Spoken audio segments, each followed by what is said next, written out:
आपल्या सर्वांच्या सेवेसाठी जगद्गुरु तुकोबारायांचा माऊलींची स्वतःची आणि आळंदीची महती सांगणारा अभंग कीर्तन सेवेसाठी निवडला आहे। अभंग असा आहे। चला आळंदीला जाऊ ज्ञानेश्वर डोळा पाहू, होतील संतांच्या भेटी सांगू सुखाच्या गोष्टी। ज्ञानेश्वर ज्ञानेश्वर मुखी म्हणता चुकती फेर, होतील संतांच्या भेटी सांगू सुखाच्या गोष्टी। जन्म नाही रे अनेक तुका म्हणे माझी भाक, होतील संतांच्या भेटी सांगू सुखाच्या गोष्टी। असा 4 चरणाचा अभंग आहे। हा अभंग जगद्गुरूच्या अपेक्षेप्रमाणे सोडवला जावा यासाठी मी माझे सद्गुरू निवृत्तीनाथांचे शिष्य ज्ञानेश्वर महाराजांचं स्मरण करतो आहे। श्री गुरु सारिखा असता पाठी राखा, इतरांच्या लेखा कोण करी। राजयाची कांता काय भीक मागे, मनाची आजोगे सिद्धी पावे। कल्पतरू तळवटी जो कोणी बैसला, काय वाणी त्याला सांगी जोजी। राजयाची कांता काय भीक मागे, मनाची आजोगे सिद्धी पावे। ज्ञानदेव म्हणे तरलो तरलो, आता धरलो गुरुकृपे। राजयाची कांता काय भीक मागे, मनाची आजोगी सिद्धी पावे। पांडुरंगा करू प्रथम नमन, पांडुरंगा करू प्रथम नमन, पांडुरंगा करू प्रथम नमन। दुसरे चरण संतांची, दुसरे चरण संतांची, दुसरे चरण संतांची। त्यांच्या कृपादाने कथेचा विस्तार, त्यांच्या कृपादाने कथेचा विस्तार, त्यांच्या कृपादाने कथेचा विस्तार, त्यांच्या कृपादाने कथेचा विस्तार। बाबाजी सद्गुरुदास तुका, बाबाजी सद्गुरुदास तुका, बाबाजी सद्गुरुदास तुका। आता देईजो अवधान, तुम्ही बोलविले आम्ही बोलेन। जैसे चेष्टे सूत्राधीन दारू यंत्र, तरी अवधान ऐकले दिजे। मग सर्व सुखाशी पात्र होईजे, हे प्रतिज्ञोत्तर माझे उघड ऐका। अभंग असा आहे। चला आळंदीला जाऊ ज्ञानेश्वर डोळा पाहू, होतील संतांच्या भेटी सांगू सुखाच्या गोष्टी। ज्ञानेश्वर ज्ञानेश्वर मुखी म्हणता चुकती फेर, होतील संतांच्या भेटी सांगू सुखाच्या गोष्टी। जन्म नाही रे अनेक तुका म्हणे माझी भाक, होतील संतांच्या भेटी सांगू सुखाच्या गोष्टी। विठ्ठला विठ्ठला विठ्ठला विठ्ठला विठ्ठला विठ्ठला विठ्ठला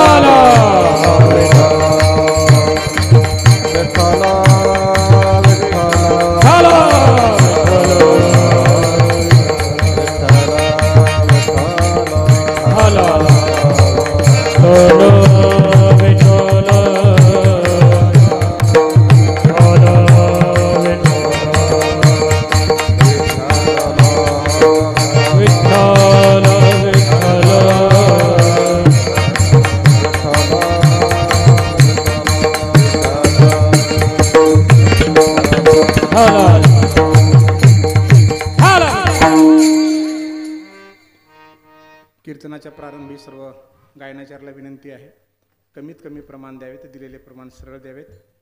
प्रमाण देणाऱ्याच्या पाठीमागं बाकीच्याने गायन करू नये।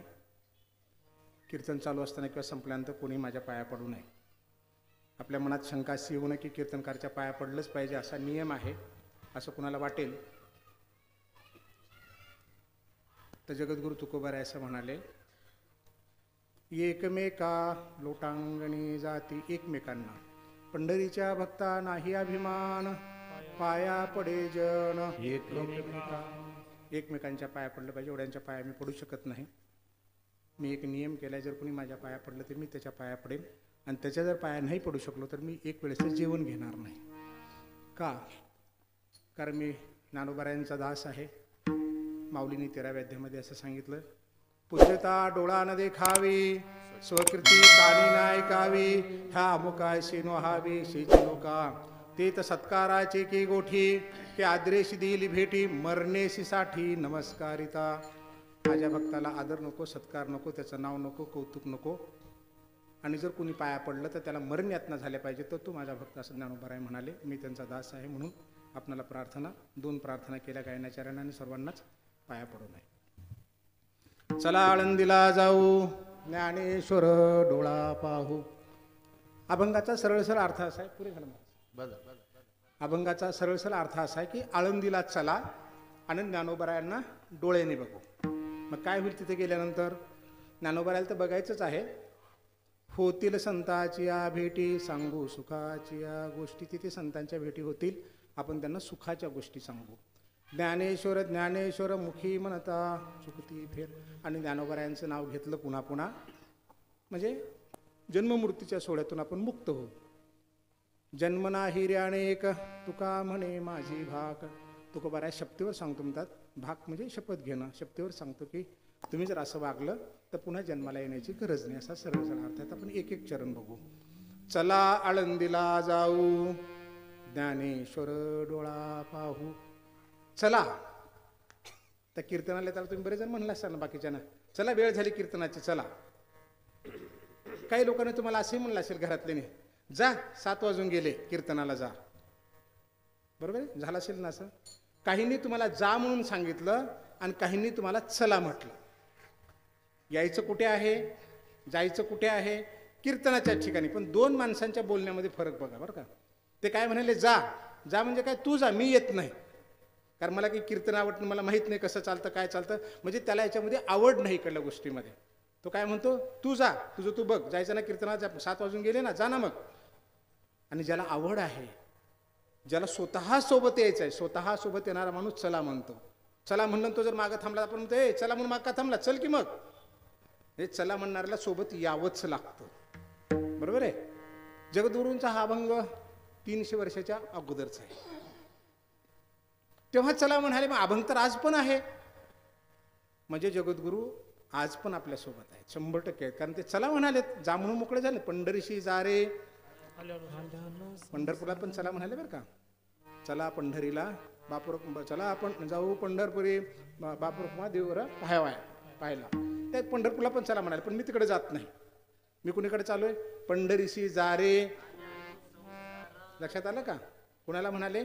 तुम्हा आम्हाला सगळ्याला. आल्यानो संसारा दिनाचा सोयरा पांडुरंग. पंढरीला जा म्हणाले आणि आळंदीला चला म्हणाले. घरची माणसं तुम्हाला कीर्तनाला जा म्हणाली आणि आलेली माणसं चला म्हणाली. बरोबर आहे. म्हणजे त्यांना यायचं नाही, त्याने सांगितलं तू जा कीर्तनाला. आणि ज्याला यायचंय, तुम्हाला घेऊन यायचंय, ज्याला आवड आहे, कीर्तन माहिती आहे त्याला, काही ना काही आपल्या पदरात पडणार आहे. आणि किंबहुना पदरात नाही पडलं तर नको ते साठलेलं तर निघून जाणार आहे. लक्षात आलं का? इतकं साठलंय आपल्यापेक्षा ना, त्या कॉम्प्युटरमध्ये कमी साठलं, याच्यापेक्षा भयानक साठलेलं असलं आपल्यामध्ये साठलेलं असतं. ते काढायला अँटीव्हायरसच नाही. कॉम्प्युटरमध्ये अँटीव्हायरस आहे, आपल्याकडे अँटीव्हायरसच नाही. तो अँटीव्हायरस कीर्तनात मिळतो, प्रवचनात मिळतो. म्हणून ते यायचं. जर घेता नाही आलं ना, काहीतरी टाकून देता आलं पाहिजे. एवढ्यासाठी कीर्तनात यायचं. काय टाकून द्यायचं आहे? काम, क्रोध, लोभ, मत्सर, अहंकार बेशक टाकून द्यायचं. इथं आमच्या पदरात टाकून द्या, आम्ही घेऊन जातो. आमच्या माऊलीची इंद्रायणी एवढी भारी आहे, त्याच्यात नेऊन टाकलं की सगळी वाहून घेऊन जाते. कुठे घेऊन जाते? पंढरपूरला. मग तिथं पांडुरंग लई भारी आहे, त्या चंद्रभागेच्या माध्यमातून पुढे घेऊन जातो. इंद्रायणी तिथं जाते ना. पण बेशक टाकून द्यायचं, काही सोबत नव्हतं. एकदम मोकळा, हलकं फुलकं, चला चला चला असंच म्हणता आलं पाहिजे आपणाला. चला आळंदीला जाऊ. आळंदीला चला म्हणाले आणि पंढरपूरला जा म्हणाले. नंतर आपण बघू की असं काय झालं असेल. मी तुम्हाला असंही सांगितलं की पंढरपूरला पण चला म्हणाले, पण मी तिकडे अभंगाकडे जात नाही. मला फक्त ह्या अभंगाचा खुलासा करण्यासाठी पंढरपूरला जा असं म्हणाले. एवढ्याच अभंगापर्यंत मी थांबणार आहे. मी जालन्याला डेप्युटी कलेक्टरमध्ये जिल्हा पुरवठा अधिकारी होतो. ऑफिसून परत आले. माझे 2 लेकरं लहान लहान होते. एक 3 वर्षाचा होता आणि एक 5 वर्षाचा होता. ऑफिसमधून घरी आल्यावर बायको लगेच म्हणायचे, जरा पोरांना घेऊन जा बरं मोतीबागेमध्ये. पोरांना घेऊन जा. कुठे? गार्डनमध्ये जा, मोतीबागेमध्ये जा. म्हणलं का बरं? मला स्वयंपाक करायचा, स्वयंपाक करू देणार झालेत, तुम्ही याला घेऊन जा दोघांना. लक्षात आलं? कुठे घेऊन जा? गार्डनमध्ये घेऊन जा फिरायला. आपले आपण असंच म्हणतो. भाऊबीज आली, दीपावळी आली, पाडवा आला की काय म्हणायचं? अहो साहेब चला ना लातूरला, चला ना लातूरला. काय माहेर आहे तिचं ते. कुठं चला म्हणायची? लातूरला. आणि लेकराला घेऊन जा. फरक कळला तुम्हाला? लक्षात आलं ना तुम्हाला? खोला जायची गरज नाही ना. तिथे गार्डनमध्ये यांना घेऊन जा, मला काम आहे, मला स्वयंपाक करायचं, तुम्ही घेऊन जा, घंटा टाइमपास करून या, स्वयंपाक झाला की घरला या. आणि लातूरला म्हणजे भावाकडं आईकडं माहेराकडे कसं चला. लक्षात आलं का एवढा मोठा फरक आहे दोन्हीमध्ये बघा.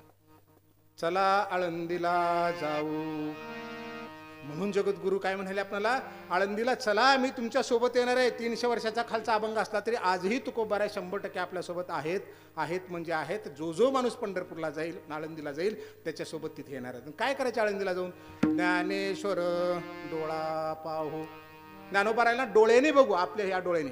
अहो बघायचं म्हणून तर डोळ्यानेच बघावं लागेल ना, दुसरं कशाने बघता येणार आहे. तुमच्यापैकी कोण कोण गेलं आळंदीला अशामध्ये, जरा हात वर करा बरं. फक्त एक जणच. अहो तिथल्या तिथं तर करा, मी काही परीक्षा बघत नाही तुमची, मला काय आनंद वाटेल जरा तुमच्या हातावर उंचावलेलं बघून. हा आता भरपूर हातावर गेले बरोबर आहे. आई तुम्ही आळंदीला जाऊन आलात हे, डोळ्याने ज्ञानोबारायला बघितलं आपण डोळ्यानेच बघणार आहोत. तरी पण तुकोबाराय काय म्हणाले, डोळ्याने बघू. घाबरायचं झालं असेल.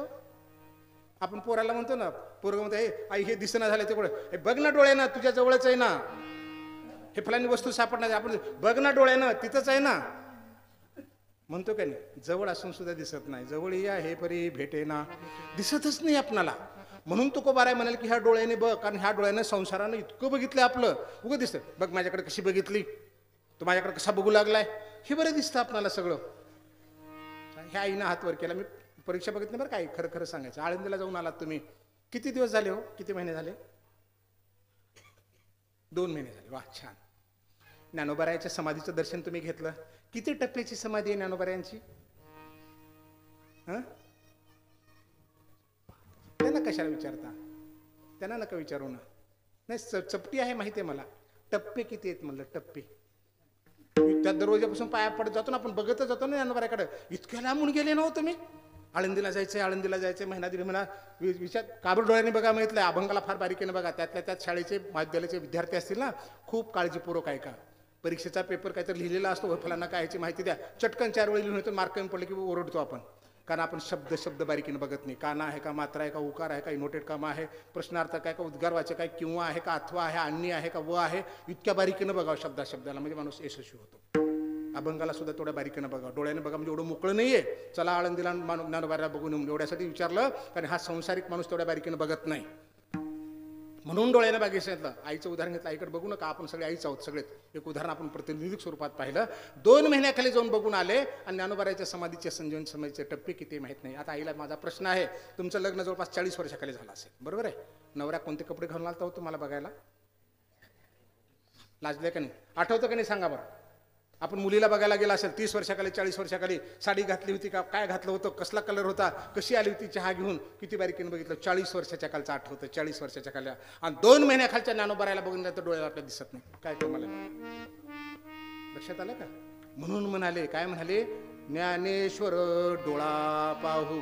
इथून गेलो, खास ज्ञानोबारायला भेटायला गेलो 250-300 किलोमीटर. मनात सारखा विचारत गेलो की ज्ञानोबारायला भेटायचं आहे. बघत गेलो दरवाजापासून, दर्शन घेऊन आलो, तरी फिरून बघत जातो आपण. आणि आपल्याला कळत नाही की संजीवन समाधीचे टप्पे किती आहेत, पांडुरंगाच्या कोणत्या पायाला खड्डा पडलाय. पंढरपूरला जातो, दर्शन घेतो, नाही माझं लक्ष, अरे तेवढ्या लांबून दिसताना बघायला पाहिजे होतं, कारण तुझ्या डोळ्यानं बघितलंच नाही. लक्षात आलं का? म्हणून म्हणाले जगद्गुरु, डोळ्याने बघू, डोळ्याने. 40 वर्षाखाली लग्न झाले असं आठवतं. कोणते कपडे घातले होते, कशी बोलली, चहा आणला होता का, पॅन्ट आणला घातला होता का, शर्ट घातला होता, सगळं आठवतं. म्हणजे आपण तिथं डोळ्याने बघतो. कारण का? आवडीने भावे हरिनाम घेसी, तुझी चिंता त्यासी सर्व आहे. आवडाने भावच नाही इकडे. आवडान भाव हा फक्त नाशवंत देहामध्ये आहे. हा देह 100% जाणार आहे. नाशवंत देह जाणार सकळ, आयुष्य खातो काळ सावधान. 100% जाणार आहे. त्याच्याशी एवढी आमची लगड आहे, एवढी पकड आहे त्याच्याशी की सोडावंच वाटत नाही. 80 वर्ष वय असेल आणि लेकराचं वय आपल्या 60 वर्ष असेल, मोठं झालं, त्याला लेकर झाले, त्याला नातवंड झाले, तर त्याच्या कोणत्या भागावर तीळ आहे 100% आईला बापाला आठवतं. नाही कमरेवर आहे, फलान ठिकाणी आहे. आणि पांडुरंगाचे पाय नाही आठवत, ज्ञानोबारायची समाधी नाही आठवत. 40 आणि 50 वर्षा खालचं आठवतं तुम्हाला जशास तसं. कारण आपण एवढ्या भावनेनं बघत नाही. पुन्हा म्हणायचं, एवढी प्रार्थना करून काय, एवढी उपास धरून काय, एवढे कीर्तन ऐकून काय, देव कुठं प्रसन्न होतो का, आमच्याच वाट्याला का वाईट आलं. अहो तो वाईट द्यायला बसलाच नाही, तो वाईट द्यायला बसलाच नाही, तो सगळं चांगलं करण्यासाठी बसलाय. कारण का? कृपाळू उदार माझा ज्ञानेश्वर तया नमस्कार वारंवार. सामान्य माणसाचे शब्द नव्हेत हे. साक्षात ब्रह्मने ज्यांच्या घरामध्ये सेवा केली अशा सद्गुरू महान महात्म्याचे शब्द आहेत हे. कृपाळू उदार, 100% कृपळ आहेत, अतिशय उदार आहेत. फक्त तुझी वाट बघू लागल्यात. कशी? आवडीने भावे हरिनाम घे. फक्त त्यांना आवड आणि भाव लागतात. पत्रम पुष्पम फलम तोयम यो मे भक्त्या प्रिय. तू पान दे, फूल दे, ओलं दे, वाळलं दे, फक्त भावनेनं दे, फक्त आवडीने दे. डोळे भरून मला बघ, कारण मी तुझी वाट बघतोय. वाट पाय हे उभा, तो वाट बघू लागला आपली. वाट पाय हे उभा, भेटीची आवडी, कृपाळू तातडी अरे अतिशय जीव लावून तुझी वाट बघू लागल्यात. एवढ्या लांबून जातोस आणि तरी तुझं मन तिथं शांत राहत नाही. म्हणून तुकोबाराय म्हणाले, तू जाऊन आज नुसतं बघून येत नाहीस नीट, म्हणून मीच तुझ्या सोबत येतो. चला मी सोबत येतो मी, मग तर बघशील की नाही. कारण एखादा अनुभवी माणूस सोबत आला की आपण बारीकीने बघतो. लेकरू आपल्या शाळेत जात नाही, लहान काय म्हणते, चल मग माय बॅग घेते. शहरात तर खूप आहे बरं का माऊली. आईच बॅग असते हातात, खांद्यावर बॅग घेते, हातात पाण्याची बाटली घेते, लेकराला हातात दे, चल शाळेत. त्या बालवडीच्या वर्गात अंगणवाडीमध्ये सोडून येते, कारण लेकरू जातच नाही. हे तुकोबारायला माहिती, ही लेकरं लई विचित्र आहेत संसारातले, जातच नाहीत आळंदीला. जात नाहीत म्हणजे काय? तुम्ही तर म्हणता आता जाऊन आलो 2 महिन्याखाली. जातात पण कसे? फक्त शरीराने जाऊन येतात, मन इथंच ठेवतात. आम्ही आता ह्या कालच्या दिंडीमध्ये, मी प्रत्येक दिंडी वेळेस 10-20 लोक नवीन नेतो. अधिकारी वर्गातले म्हणा, मोठे व्यापारी म्हणा, असे काय त्यांना कळावी दिंडी म्हणून.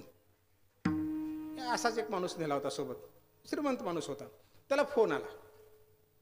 त्या फोनवर तो काय सांगतोय, आता ना, आता ते भाषेतून हिंदी भाषा होती, ते काय म्हणे, इकडं ना 3-1 लाख लोक आहेत पण येते. 3-1 लाख लोक दिंडीमध्ये.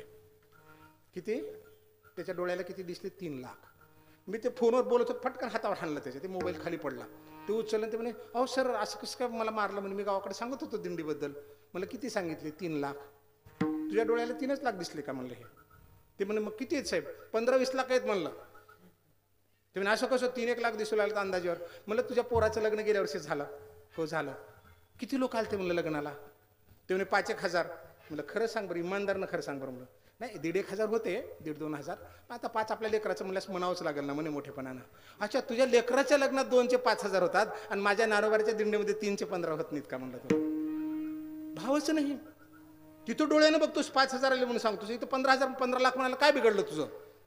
प्रेम असेल तर बिलकुल आपण त्या पद्धतीने म्हणतो. म्हणून प्रेमच पाहिजे डोळ्याला दिसायला. चला आळंदीला जाऊ, ज्ञानेश्वर डोळा पाहू. ज्ञानोबारायला डोळे भरून पाहायचंय आपल्याला. ज्ञानोबारायला पाहायचं म्हणजे काय पाहायचंय? ज्ञानोबारायची इंद्रायणी बघायचे, भागीरथी बघायचे, आजान वृक्ष बघायचे, सुवर्ण पिंपळ बघायचे, सगळं बघायचंय. एवढंच नव्हे, ज्ञानोबारायला जर पूर्ण डोळ्याने पाहायचं असेल, आपण मुलगी पाहायला जातो, फक्त नख शिकान तेवढंच पाहून येतो का हो? काय काय विचारतो माऊली आपण? तुम्ही आता नवीन आहात तो. काय काय विचारतो आपण? हिला चहा येतो का? स्वयंपाक येतो का? काय शिकले? नोकरी लागेल का? कुठलं क्वालिफिकेशन आहे? फलाना. किती विचारतो बघा. मुलगी बघायला गेलास, तुला प्रश्न कोणी विचारला सांगितले? कारण तिला बघायचं म्हणजे नख शिकान नुसतं शरीर बघून जमत नाही. तिच्यात गुण काय आहेत, ती काय करू शकते, हे सगळं आपण बघू नको. जगद्गुरूला तीच अपेक्षा आहे. आळंदीला गेल्यानंतर फक्त संजीवन समाधी बघू नको. ज्ञानोबारायची ज्ञानेश्वरी आठव, हरिपाठ आठव, चांगदेव 65 आठव, अभंग आठव. ज्ञानोबारायांचं सगळं आठवलं पाहिजे ना. त्यांनी काय केलं तर ज्ञानोबारायला डोळ्यांनी पाहिल्यासारखं झालं. नुसतं समाधी बघून कसं जमेल? जसं मुलगी बघायला गेल्यानंतर, मुलगा बघायला गेल्यानंतर आपण सगळे प्रश्न विचारून येतो, माहिती काढून येतो. अगदी त्याप्रमाणे तुला ज्ञानोबारायांना डोळे भरून पाहायचं आहे. चला आळंदीला जाऊ, ज्ञानेश्वर डोळा पाहू. आळंदीलाच का बरं? कारण आळंदीची महती तशी आहे. नामदेव महाराजांनी सांगितलं, साक्षात ब्रह्म ज्याच्या ताटात जेवायचे. नाम्या सवे जेवी नहो संकोचित, ज्ञानियाची भिंत अंगे उडी. नामदेव महाराजासोबत जेवताना भगवान संकोच अजिबात करायचे नाहीत. एवढं प्रेम होतं. ते काय म्हणाले? आळंदी हे गाव पुण्यभूमी ठाव, दैवताचे नाव सिद्धेश्वर. आळंदीतच का बरं जायचं? आळंदीला का जायचंय? कारण नामदेवरायाने आळंदीची महती सांगितली. 84 सिद्धांचा सिद्ध भेट आहे तिथे. एवढं मोठं तीर्थक्षेत्र आहे तिथे. साक्षात इंद्राने तिथे तपश्चर्या केली आहे. प्रचंड मोठी महती असलेलं क्षेत्र आहे. म्हणून आळंदीला जायचं. चला आळंदीला जाऊ, ज्ञानेश्वर डोळा पाहू. आता हे तुम्ही सांगाल, तुम्ही म्हणाल की बाबा 1-2 संतांनी सांगितली महती म्हणजे असं असणारच आहे का? पंढरपूरच्या पांडुरंगाला असं वाटणार नाही का की बाबा लोक आळंदीला जास्त चालले, पहिल्या म्हणतात तिकडं चालले आणि माझ्याकडे जा म्हणून सांगू लागले? असं होऊ शकतं का? पांडुरंगाला वाईट वाटू शकेल का? असं होऊ शकतं ना. आपण म्हणलं मग जा त्यांच्याकडे, आम्ही इकडे येतो. बघा ना पार्टी असल्यानंतर तिकडे जा म्हणलं इकडं आम्ही येतो म्हणलं की लोकांमध्ये लगेच फूट पडते बघा. तसं पांडुरंगाला वाटू शकेल का नाही आळंदीला जा म्हणाले आणि माझ्याकडे जा म्हणाले आणि आळंदीला चला म्हणाले म्हणून. त्याचे एक उदाहरण बघू. मी संभाजीनगरला बऱ्याच वर्षापासून राहतो. गावाकडे जातो. उदगीरमध्ये गाव आहे माझं, उदगीर तालुका. बस जिथपर्यंत जाते किंवा कारनं आम्ही जायचो ना तिथून एक 2 किलोमीटर अंतरावर उदगीर आहे आणि त्याच फाट्यापासून 3-3.5 किलोमीटर अंतरावर माझं गाव आहे. त्या फाट्यापाशी गेलो. माझी बहीण उदगीरमध्ये राहते. माझं गाव, माझी आई वडील गावात राहतात. तुमच्या लक्षात आलं का मी जिथं उभा आहे इथून फाटा आहे, इथून उदगीर इकडे 3 किलोमीटर आहे. एक उजव्या बाजूला माझं गाव आहे 4-1 किलोमीटर अंतरावर. या फाट्यावरून इकडे जाऊ शकतो मी, इकडे जाऊ शकतो. घरी गेलो. पहिला प्रश्न आईचा, माय कोणत्या रस्त्याने आलास? मला उदगीर फाट्याहून आलो. अक्काकडे गेलतास का माय? अक्काकडे म्हणजे कुणाकडं? तिच्या मुलीकडं, माझ्या बहिणीकडं. कुठे गेला होतास का? बहिणीकडे, अक्काकडे गेला होतास का? का हो? मला काय म्हणायचे, माझी आई आहे, जन्म देऊन मला लहानाचं मोठं केलंय, तिला गेल्यावर मला आनंद वाटला पाहिजे मला पाहिल्याबरोबर. माय माझं लेकरू आलं म्हणून पहिला प्रश्न तिचा असतो, माय अक्काकडे गेला होतास की नाही? म्हणजे आईला कुणाकडे गेलेलं आवडतं हो? कुणाकडे गेलेलं आवडतं पहिल्या प्रथम? माझ्याकडे नाही, माझ्या लेकीकडे जाऊ नये. मग ज्ञानोबारे लेक आहेत का पांडुरंगाची? हो आहेत. अवघाचे संसार सुखाचा करेन, आनंदे भरीन तिही लोक, जाईन गे माय तया पंढरपुरा, भेटेन माहेरा आपुलिया. ज्ञानोबारांची आई कुठे आहे? माहेर पंढरपुरात आहे. माझ्या बहिणीचं माहेर कुठे आहे? माझ्या गावात आहे. माझी बहीण तिथे राहते. आई गेल्यावर पहिल्या प्रथम विचारते की माझ्या लेकीकडे गेला होतास का? कदाचित पांडुरंगाने उद्या विचारू नये आपल्याला की माझ्या ज्ञानोबाराकडे गेला होतास का, माझ्या लेकाकडे गेला होतास का. म्हणून तुकोबाराय म्हणाले असतील, चला आळंदीला जाऊ, चला आळंदीला, चला आळंदीला जाऊ, चला आळंदीला जाऊ, चला आळंदीला जाऊ, चला आळंदीला जाऊ, चला आळंदीला जाऊ, चला आळंदीला जाऊ, चला आळंदीला जाऊ, चला आळंदीला जाऊ. ज्ञानेश्वर डोळा पाहू, ज्ञानेश्वर डोळा पाहू, होती संतांची या भेटी, होती संतांची या भेटी. ज्ञानेश्वर डोळा पाहू, ज्ञानेश्वर डोळा पाहू, होती संतांची या भेटी, होती संतांची या भेटी. लक्षात आलं का बरं म्हणाले? कारण आईला आनंद कधी आहे? तिच्या लेकीला भेटून आल्यानंतर. कदाचित उद्या पांडुरंगाने आपल्याला असा प्रश्न विचारणे की माझ्या लेकराकडे गेला होता का आळंदीला? हो, लेकरूचे ज्ञानोबार आहे त्यांचं, कारण ज्ञानोबाराने स्वतः सांगितलं. आणि पांडुरंगाचे लेकर कसे आहे? विठू माझा लेकुरवाळा संगे गोपाळांचा. ज्ञानोबाराय सोबत आहेत पांडुरंगाच्या, लेकरू आहेत त्यांचं. म्हणून त्या लेकराला भेटायला जायचंय. चला आळंदीला जाऊ, ज्ञानेश्वर डोळा खोला जायचं. अभंगाच्या अर्थामध्ये खोला जायचं. जगद्गुरूंचे, संत महात्म्यांचे शब्द हे सहज कुठं पडलेले नव्हेत, अतिशय विचारपूर्वक आलेले शब्द आहेत. शब्दच नव्हे, त्यातलं एक एक अक्षर प्रब्रह्म आहे. एक एक अक्षर ऐशी श्रीमुखोने अक्षरे निगती नाजव एक सरे, तव अविद्येचे अंधारे जावोची लागे. ती अक्षरे नव्हती देखा, ब्रह्म साम्राज्य दीपिका, अर्जुना लागे चितकळिका उजळलिया. श्रीकृष्ण गीतेतलं, ज्ञानेश्वरीतलं शब्द नव्हे, श्लोक नव्हे, बोबी नव्हे, त्यातलं एक एक अक्षर प्रब्रह्म आहे. अगदी जगद्गुरूंच्या, नाथ महाराजांच्या, नामदेव महाराजांच्या अभंगातलं एक एक अक्षर प्रब्रह्म आहे. म्हणून काळजीपूर्वक पाहायचं त्याच्याकडे. चला आळंदीला जाऊ. आळंदीची महती अफाट आहे, अफाट, प्रचंड महती आहे. आणि त्याला आपल्याला डोळ्यांनी बघायचं आहे, अतिशय काळजीपूर्वक. आपले लेकर पुस्तकं वाचतात, ते बसलेत ना, भरपूर लेकर आले तिथे, डोळ्यानेच वाचतात पुस्तकं. शिकवणारा वर्गातला तोच असतो गुरुजी. अभ्यासक्रम एकच असतो, सगळे एकाच शाळेमध्ये शिकलेले असतात. सगळ्याला प्रश्नपत्रिका सारखी असते, उत्तरच त्याचे अपेक्षित असतात सारखेच. तपासणारा एकच असतो. काहीला 100 मार्क पडतात, काहीला 40 पडतात, काहीला 50 पडतात, काही पास होतात, काही नापास होतात. मग आपण म्हणतो माझ्या लेकरानं रात्रंदिवस अभ्यास केलं. हो केलं तुझ्या लेकरानं, पण डोळे भरून पुस्तकाकडे बघितलंच नाही.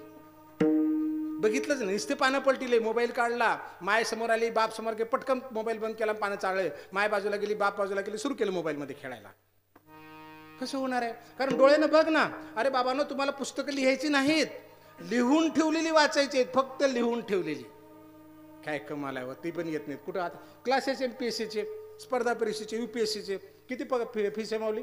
3 लाख 4 लाख. पोरांना फीस परीक्षेची बघा ना. हे डोळ्यानं बघत नाहीत पुस्तकं म्हणून. कोण शिकू लागलं, क्लासेस घेऊ लागलं? एक 4-2% जर लोक सोडले ना क्लासेस घेणारे, 95% पेक्षा परीक्षा देऊन देऊन नापास झाल्याने क्लासेस टाकले ते. आणि त्याच्याकडे 4-4 लाख रुपये भरून चाललं. आणि ते सांगते हे वाचा, ते वाचा, फलानं करा. कशाने वाचावं? डोळ्यानेच ना. मग तेच जर वाचायचं आहे तुला, तर आधीच वाच ना. तुझं आहे तुझं पासे, तरी तू जागा चुकलाशी. दिले ना भगवंताने डोळे तुला.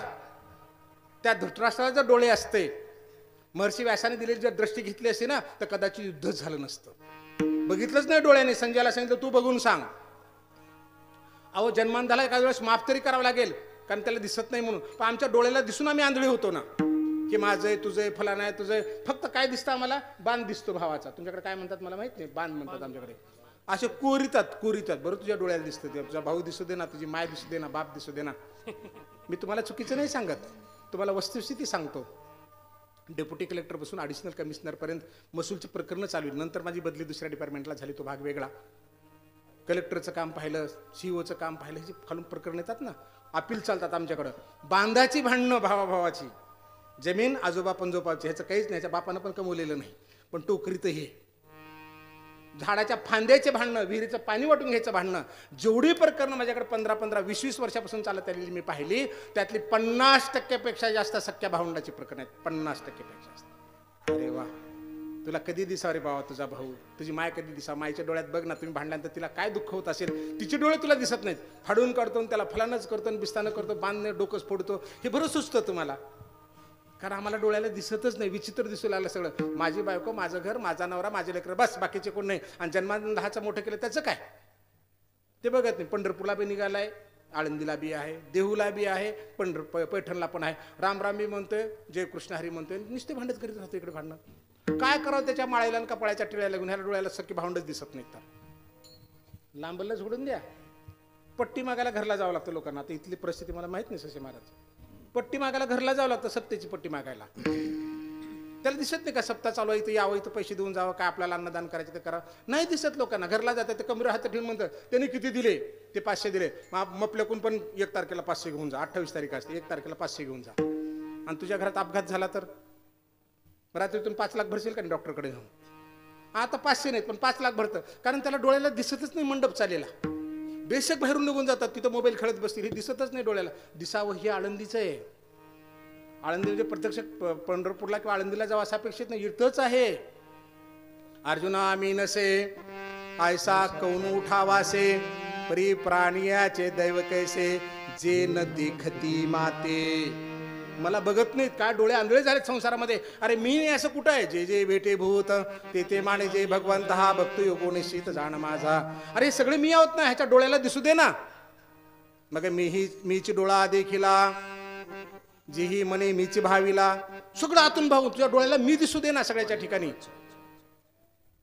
आता एक घटना घडलेली सांगतो. तुम्ही पण उभं राहिलेल्या लोकांनी पाहिलं असेल. 2-3 महिला आल्या, तिथं बसत होत्या. बसू दिली नाही त्या बायकांनी, असे कोपरे काढले. पुढे जा पुढे जा पुढे जा. अरे दिसू द्या बाबा, काय सांगाव. तेच भगवंत त्याच्या रूपाने आला असेल तर. नसे मी वैकुंठीचे ठाई, नसे मी योग्यांचे हृदयी, माझे भक्त गाती जेते, नारदा मी उभा तेथे. समर्थ रामदासांचं वाक्य आहे. अरे ह्याच्यामध्ये आहे म्हणून सांगितलं. आपण म्हणतो रामायण चाललं की हनुमंतराय कोणाच्या रूपाने बसतात. मग पांडुरंग ह्याच्यात बसला नसेल कशावरून? रुक्मिणी माता आली नसेल कशावरून? बसू द्या ना, कोपरे काढून पुढे घालतो आपण. जा जा पुढे जा म्हणून. दिसू द्या डोळ्याला तुमच्या, आले बाजूला बसू द्या म्हणून. ओळखीचे माणसं पाहिजेत आपल्या अवतीभोवतीला. घरातलेच पाहिजे, शेजारीच पाहिजे. ना काड्या कोण करतं तुमच्या? ती अनोळखी माई करते का हे घरातले करतात? आणि तरी हेच बाजूला पाहिजेत आमच्या. डोळ्याला दिसू द्या तुमच्या, हे सगळे भगवंत आहेत. कारण पांडुरंग त्यांच्या मुखाने आहे. लक्षात आलं का? चला आळंदीला जाऊ ज्ञानेश्वर डोळा पाहू. मी हे सांगत होतो तुम्हाला की महर्षी व्यासाने दिलेली दृष्टी जर साक्षात धृतराष्ट्राने घेतली असती आणि त्या युद्धभूमीवर पांडुरंग भगवंताचं विश्वरूप दर्शन पाहिलं असतं तर कदाचित त्यांनी युद्ध केलं नसतं. कारण आम्ही डोळ्यानं बघतच नाही, सगळं अंध होऊन बसलो. आपलं लेकरं म्हणलं की खूप चांगलं, दुसऱ्याचं म्हणलं की तर चुकीचं, आपलं म्हणलं की हे चांगलं ते चांगलं, दुसऱ्याचं म्हणलं की ते वाईट हे वाईट, सगळं तेच आहे. आपली लेक दुसऱ्याच्या घरामध्ये खूप आनंदाने नांदली पाहिजे आणि दुसऱ्याची लेक आपल्या सून म्हणून आली की तिला मात्र सून म्हणून वापरायला पाहिजे. असं नका करत जाऊ, कारण सगळं सारखं दिसू द्या, सगळं टाकून जायचं आहे. कोणी ना कोणाचे एका देवावेन मना नारायण सद्बुद्धीने. सेना महाराजांनी सांगितलं ह्या जगामध्ये कोणीच कोणाचं नाहीये. हा भगवंताशिवाय कोण आहे? त्या भगवंताला काय आवडतं? ह्या सगळ्या लेकरावर प्रेम केलेलं आवडतं, कारण विठू लेकरूवाळ आहे. विठ्ठलाची लेकरं ज्ञानोबा, तुकोबा, चोरोबा, चोखोबा, गोरोबा, काका ही सगळी आहेत. पण त्या चोखोबा, गोरोबा काकांची, तुकोबा, ज्ञानोबांची लेकरं, भानदास एकनाथांची लेकरं तुम्ही आम्ही आहोत ना. मग आपल्याला एकमेकावर प्रेम करता आलं पाहिजे ना, बघता आलं पाहिजे ना चांगलं आहे म्हणून. डोळे कसे आहेत बघा ना आमचे. एखादी आजी चालली जण, काय आजी बरं चाललंय का तुमचं? ठीक आहे, मुपलं काही खरंय माय, पडल्या गवऱ्या जाऊन घरात समशानात, पुरी ऐकनात, पोरं ऐकनात. तो का तिचे डोळे बघा स्वतःकडे बघण्याचे. ज्या माणसाला स्वतःवर प्रेम करता येतं ना तोच माणूस दुसऱ्यावर प्रेम करू शकतो. ज्याला स्वतःकडे बघता येतं ना त्याला जगाकडे बघता येतं. ज्याला स्वतःकडेच बघता येत नाही तो जगाकडे बघूच शकत नाही. ज्ञानेश्वर डोळा पाहणं तर लांबच राहिलं, तू पहिल्यापासून स्वतःला डोळ्यानं बघ. तुझ्या भगवंतानं खूप दिलंय तुला, इतकं सुंदर दिलंय. काही नेम आपल्याकडे म्हणू नको. काय बाबा बरं आहे का तुमचं? काय खरंय आपलं? आजकाल पूर ऐकनात, आपण जैसे व्हावे देवे तैसेच करावे, तथास्तु. आपलं काही खरं नाही, तथास्तु. लक्षात आलं का? मग खूप प्रेम करायचं स्वतःवर. छान, कसं आहे, मस्त आहे, छान आहे, कसं दिसतं, हो मस्त दिसतो, छान दिसतो. आरशात बघूनच बाहेर पडतो ना आपण स्वतःकडे.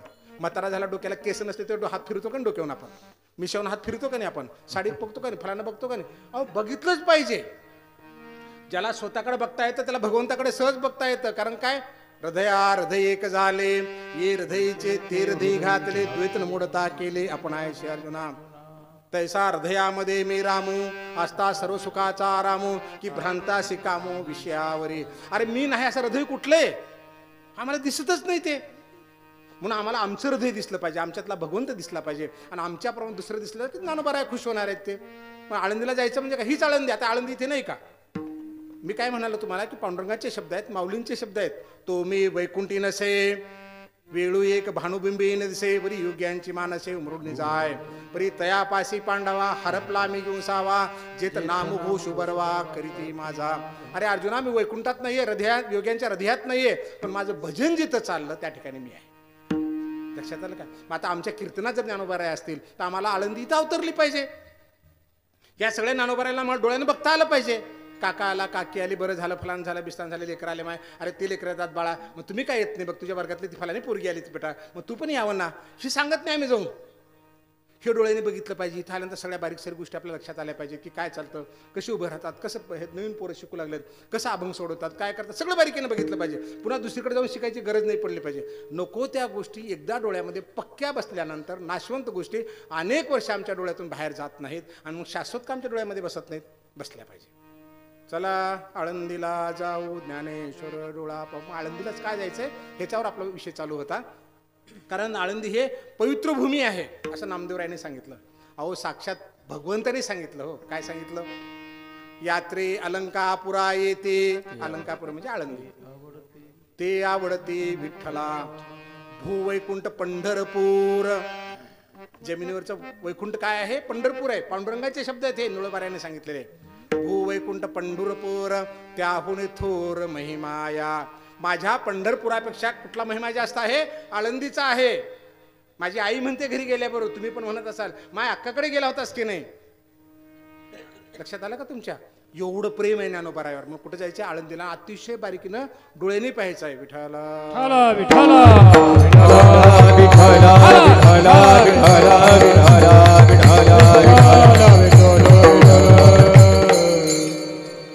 माऊलीने संजीवन समाधी घेतली. नामदेवराय तळमळायचे, साक्षात भगवंताच्या सोबत असून सुद्धा तळमळायचे की मला ज्ञानोबारायांना पाहायचंय, मला भेट घालून द्या, मला ज्ञानोबारायांना पाहायचंय. कित्येक अभंग नामदेव महाराज या गाथेमध्ये आहेत. आपण कीर्तन प्रवचन अलीकडे ऐकलं असेल, मी त्या खोलात जात नाही. म्हणजे साक्षात 14 भुवनाच्या मालकाच्या सोबत राहून सुद्धा कुणाला बघायची इच्छा होती? ज्ञानेश्वर महाराजांना पाहण्याची इच्छा होती. म्हणून आपण सुद्धा आपलं अतिशय भाग्यवंत आहोत का आपल्या डोळ्यांना ज्ञानोबारायला बघायचं आहे. आपल्यापेक्षा हत्ती प्रचंड मोठा आहे, वाघ सिंह अजगर प्रचंड मोठे आहेत, त्यांचे डोळे आमच्यापेक्षा कितीतरी मोठे मोठे डोळे आहेत, पण त्यांच्या डोळ्याला ज्ञानोबाराय नाही दिसू शकत, जे आमच्या डोळ्याला दिसू शकतं. लक्षात आलं का?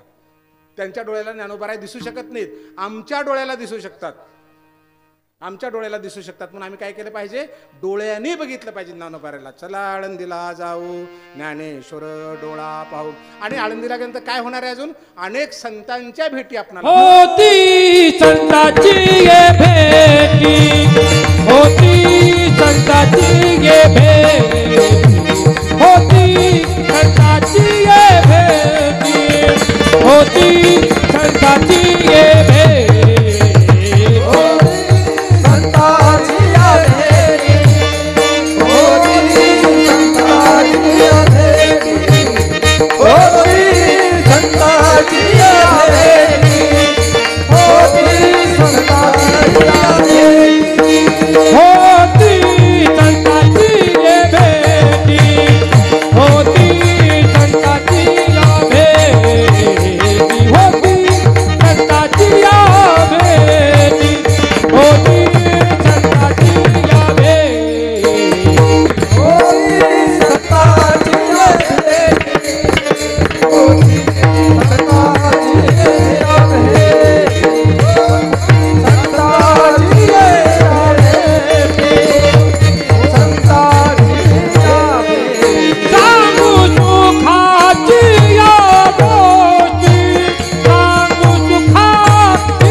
संताच्या भेटी सांगू सुखाच्या गोष्टी.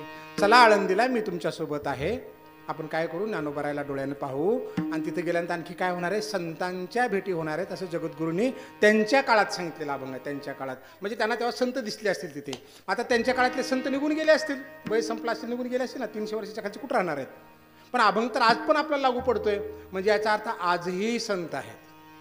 आपण असं म्हणू की यात्रेत गेल्यानंतर संत भेटतील, आपण अचानक असं मध्यंतरी गेलो तर तरी पण काही संत तिथं असणारच आहेत. बरोबर? असाच अभंगाचा अर्थ असणार आहे ना, की त्यांच्या काळात जे संत होते ते आज राहिलेले नसतील. आपल्याला असं वाटू शकतं संसारिक माणसाला. आणि यात्रेमध्ये गेल्यानंतर किंवा कुठल्या तर कार्यक्रमात गेल्यानंतर संतांच्या भेटी होतील. आणि अचानक जर मध्यंतरीच्या काळात जर आपण गेलो तर मग संत कुठे आहेत बाबा? किंवा पंढरपूरला दिंडी गेली आळंदीहून आणि आपण आळंदीला पाया पडायला गेलो, मग अभंग गेला का हो बाजूला? हा अभंग तर आहेच. म्हणजे तेव्हा सुद्धा संत तिथं असणार आहेत, कारण जगद्गुरूंचे शब्द आहेत. मग कोणते संत असतील? होते होतील संताची भेटी सांगू सुखाची गोष्टी. बघू आपण कोण संत आहेत तिथे आणि काय सांगायचं भेटल्यानंतर? सुखाची गोष्टी सांगायच्या. आता कीर्तनाला आला असाल आपण येत्या रस्त्याने, शेजारीन बाई आपल्यासोबत आली. ते माय तू लवकर आलीस, निघालीस की काय करू? माझ्या घरी सुनाला सांगितलं पुरला स्वयंपाक सांग, ते मी बघू नंतर करू, घरांना तर टाकून द्या म्हणून राग राग मी निघून आले. असे एखाद्याने तर म्हणले असेल की नाही? सांगा बरं. कसं आलो? आम्ही सोडून देऊन आलो त्यांच्यावर, त्यांना सुधरते करा म्हणावं. काय सांगितलं हो तुम्ही ह्या शेजारीन बाईला? सुख सांगितलं का दुःख सांगितलं? दुःख सांगितलं घरातलं. ते काय ऐकत नाहीत. मी म्हणले तुमचं तुम्हाला सुधरते करा, चल माझं मी कीर्तनाला चाले, निघून आले. अहो सुख सांगा ना त्या शेजारीन बाईला, दुःख का सांगितलं? 2दा 3दा ऐकलं, तिसऱ्या वेळेस काय म्हणलं? ही म्हातारी ना उठलं की सुद्धा रडतच राहते, काय तर सांगतच राहते. कारण 4थ्या वेळेस ऐकायला उभीच राहते. तुम्ही फोन एखाद्या माणसाला भेटून बघा, भेटला बाबा कसे चाललंय कसं चाललंय, ते सारखं रडू लागलं ना की माझ्या पोरच ऐकत नाही, त्यांना फलानं नाही बिस्तान नाही. दुसऱ्या वेळेस त्यांना बोलतच नाही तुम्हाला, खिशातून फोन काढता हॅलो हॅलो हॅलो हॅलो म्हणते, फोनच आलेला नसतो त्याला, फक्त ह्या म्हाताऱ्याला काटायचं असतं त्याला, आणि रडत राहतं, दुःख सांगत राहतं. म्हणून दुःख सांगायचं नाही. जगद्गुरू काय म्हणाले, सांगू सुखाची सुख. ज्ञानोबारायांनी सांगितलं ज्ञानेश्वरीमध्ये, पै याते विरक्त पुरुष त्यजिती का जैसे विष, निराशा तया दुःख दाविले नावडे. संत महात्म्यांना तुम्ही दुःख सांगितलेलं, निराशा माझ्या जीवनात काही खरं नाही, फलानं बिस्तानं, आशा सोडून दिलेलं अजिबात सांगितलेलं आवडत नाही. मग काय सांगितलं पाहिजे, सुख सांगितलं पाहिजे. कारण भगवंताने हा देह दिला ना आपल्याला, प्रचंड सुखावं आहे. आपण हत्तीचं उदाहरण पाहिलं, डोळे मोठे मोठे आहेत पण ज्ञानोबा त्यांना दिसू शकत नाही डोळ्याला. वाघ हत्ती घोडा आमच्यापेक्षा प्रचंड बलशाली आहेत, पण ते ज्ञानोबारायला भेटायला येऊ शकत नाहीत, संतांच्या भेटी घेऊ शकत नाहीत. मनुष्य हा देह न मिळे मागुता, मागूनही मिळत नाही, तो आम्हाला मिळालाय. स्वर्गीचे अमर इच्छिता ते देवा, मृत्यूलोकी भावा जन्म, इहलोकीचा हा देहे देव इच्छिता ते पाहे, धन्य आम्ही जन्मालो दास विठोबाचे झालो. अरे अतिशय भाग्यवंत आहोत. स्वर्गातले लोक म्हणतात की आम्हाला मृत्यूलोकामध्ये पाठव, आणि इथलं काय म्हणतं, मेलेलं बरं. नका करू असं, कारण हा देह मागूनही मिळत नाही, न मिळे मागुता, मागून इतकं प्रचंड सुंदर आहे. म्हणून काय सांगायचं, सुखावं सांगायचं. कारण या देहाला जेवढं सुख आहे ते बाकी कोणाच प्राणी मात्रांना नाही. आपण त्यांना पिंजऱ्यात टाकतो, पकडतो, जाळ्यात घेतो, काय बांधून ठेवतो दावणीला, काही पण करतो आपण त्यांच्या बाबतीमध्ये, पण ते कुठला जीव आपल्या बाबतीमध्ये असं आपल्याला कोंडून ठेवायचा प्रयत्न करत नाही किंवा कोंडू शकत नाही. एवढे मुक्त होत आपण सगळं. आकाशात विमानातून फिरू शकतो, समुद्रामध्ये पाण्यात राहू शकतो, आपण काय काय करत नाही. रेल्वेनं, विमानानं, गाडीनं, घोड्यानं, पाहिजे तिथे जाऊ शकतो, पाहिजे ते पक्वानं करून खाऊ शकतो. एवढ्या मोठ्या ताकदीचे जनावर पाहिजे ते काहीच करून खाऊ शकत नाही. तुम्ही जे टाकलं किंवा सापडलं तेच खाणार आहे, त्यांच्याविषयी काय. एवढं सुखावं आहे सगळं बघा हे. म्हणून काय सांगितलं पाहिजे, आजी बरं आहे का, हो मस्त आहे, चांगलं आहे. काका कसे आहे तुमचं, हो मस्त आहे, बरं चाललंय. आनंदाने सांगायचं, कारण दुःख सांगूच नका. दुःख कोणी तुमचं ऐकायला बसलेलंच नाही. त्याच्या घरामध्ये काय कमी दुःख आहेत का. उगं मोठेपणा लोक ऐकतात, अजून काय झालं आजी, तुमची पोरगी लईच बेकार आहे बा, तुमची सून लईच वाशी आहे, तुझी सासू फला, उगं म्हण तुझ्या घरात जाऊन बघ बरं, तिच्या घरात आपल्याला बेकार असतं. पण फक्त लोकांचं ऐकायचं, उघडं करायचं लोकांना, म्हणजे लोकांना खुशी वाटते, म्हणून दुःख सांगायचं काही कारण नाही. आता ज्ञानोबारायाकडे गेल्यानंतर सुखाच्या गोष्टी सांगा म्हणू लागले. एक उदाहरण म्हणून मी तुम्हाला सांगतो. आंब्याची बाग आहे. आंब्याच्या बागेमध्ये आपण गेलो आणि त्या आंब्याच्या बागेच्या मालकाला म्हणालो की आम्हाला जर पेरू मिळतील का. तो हसेल, अरे बाबा आंब्याची बाग आहे ना, आंबे माग ना. ज्ञानोबारायाची आंब्याची बॅग सुखाची बॅग आहे. ज्ञानोबारायाची आळंदी बॅग ही बाग काय आहे, सुखाची आहे. सर्व सुखाच्या लहरी ज्ञानाबाई अलंकापुरी. सर्व सुखाची लहरी आहे तिथे. तिथे सुखच मागणं, सुखावरच बोलणं. दुःख कशाला बोलतो, दुःखच नाही तिथे. कोणाचे शब्द आहेत हे, अतिशय महान महात्म्यांचे शब्द आहेत की तिथं सगळं सुख आहे. अरे मग त्या आंब्याच्या बागेमध्ये गेलास, सुखाच्या बागेमध्ये गेलास, नको ते लिंबोळ्या अजून कोया कशाला मागत बसतोस तिथे. तिथं सुखच मागणं, द्यायलाच बसलेत ना. कृपाळू उदार माझा ज्ञानेश्वर न पाही आती कुळाचा विचार, भक्त करुणा करत ज्ञानाबाई. तुम्ही कोण आहात, स्त्री आहेत का, पुरुष आहेत का, दुष्ट आहेत का, चांगले आहेत का, वाईट आहेत, काही देणे घेणे नाही त्यांना. आलास ना माझ्याकडे, हात पसरलास ना, घे सुख. जो जे वांछील तो ते लाहो, किंबहुना सर्व सुखी. बघा काय शब्द आहेत, किंबहुना, दुःखी शब्द नाही, किंबहुना सर्व सुखी. तुका म्हणे तेथे सुखा काय उणे, राहे समाधाने चित्ताच्या. सगळा सुखावर भर आहे. पण आम्ही तिथे जाऊन काय करतो, काय देवा ज्ञानोबाराच्या पै पाडताळा, पोराला नोकरी लागणार झाली आहे, पुरीचं लगीन होईना झालंय, फलाना असा करायला आहे, बिस्ताना तसं करायला आहे, फलाना कर बिस्ताना. अरे कुठे रडकरांना सांगायला चालेल, सगळं नाशवंत. शाश्वत मागा. ज्ञानोबाराया तुमचे अनंत उपकार आहेत की तुम्ही मला आळंदीला बोलवलं, तुमचं दर्शन झालं, तुमची भेट झाली आम्हाला. अशीच तुझी कृपा माझ्यावर असू ज्ञानोबाराया. मला दुसरं काही नको, तुझ्या कृपेत राहावे आम्ही, बस भरपूर झालं. न लगे मुक्ती धन संपदा संत संग दे सदा. जगद्गुरूंच्या घरामध्ये काही कमी अडचणी होते का आर्थिक, पण काय म्हणाले, मला धन नको, संपत्ती नको, मला काय कर, सगळ्या चांगल्यांचा सहवास. म्हणून ते काय म्हणाले, होतील संताचिया भेटी. न लगे धनमुक्ती संपदा संत संग दे सदा. होतील संताचिया भेटी. संत संगच मागितला आणि तर संत संग होईल असं सांगितलं. मग सुखावं सांगायचं, मस्त हसत खेळत फलानं चाललंय, बिस्तानं चाललंय, बरे आहात का, दिंडीमध्ये चालतं, आळंदीहून जातं, दिहूरून जातं, रस्त्यात मोबाईल चलतं आणि तिथून सुरू करतं, दार नीट लावून घे बघ, कोंडी लाव, मग काय बिघडलं तर माझ्या इतकं वाईट नाही बघ, त्या गेटला कुलूप लाव, सकाळी उठ, तू फलानं कर, बिस्तानं कर. अरे करू दे ना, 8-10 दिवस, 15 दिवस करतील ना ते, सोड ना त्याच्यावर. तिथून डायरेक्शन देतं, तिथून बसून सांगत राहतं आले दिंडीमध्ये, आणि सुरू करतं घरातली दिंडी. म्हणजे दिंडच काढीत राहतं घरातल्या माणसाची, ती जगू देत नाही, तिथे बी नीट राहत नाही. नका ना करू बाबा. सुखाच्या गोष्टी हो मस्त आहे, चांगला आहे, छान आहे, मस्त, भरपूर लोक आहेत, भक्त आहेत, आम्ही गाऊ लागलो, नाचू लागलो, उड्या मारू लागलो, त्यांना आनंद सांग ना. घर तिकडून फोन आला की इकडे घाम फुटतो घरातल्या माणसांना, काय बोलतं की हे म्हणून. कुठे गेले? दिंडीमध्ये गेलं. सांगू सुखाची गोष्ट, मस्त सांगायचं, छान आहे, चांगला आहे, स्वयंपाक खाल्ला, नावच ठेवायचं नाही त्याला, अरे वा छान केला म्हणायचं. घरातल्या माणसाला दुखवायचं नाही. आपण खातो पुन्हा काय म्हणतो, हे मीठच बरोबर नाही, फलानं नाही, पिस्ता नाही, त्यालाही दुखवलं आणि खाल्लेलं पण बिघडून टाकून दिलं. काय जे करायचे, संसार सुद्धा सुखानेच करायचा, अभ्यास करायचा आहे सुखाने करायचा, नोकरी करायची आहे सुखाने करायचं, शेती करायची आहे सुखाने करायचं, आनंदाने करायचं, सगळं सुखाने सांगायचं. मस्त आहे, चालेल, भगवंताची कृपा आहे, माऊलींची कृपा आहे, ठेवले आनंदाने, खूप चांगलं आहे. पूर्वीचा काळ आठवून बघा, अफाट परिस्थिती वाईट होती हो. जे 50-60 वर्षाची माणसं आहेत ना, त्यांना आठवण करून बघा. चड्ड्या नव्हत्या लोकांना घालला, फाटके कपडे असायचे अंगावर, धोत्राला 4-4 गाठी असायच्या, लुगडं तर नवीन बघायला मिळालं की लोक म्हणायचे वा श्रीमंत घरची बाई आहे म्हणून. माझ्या आईला सुद्धा ते हे काय म्हणतात त्याला, काय म्हणायचं, त्या ठिगळं लावलेली असायची, ठिगळ म्हणायची त्याला.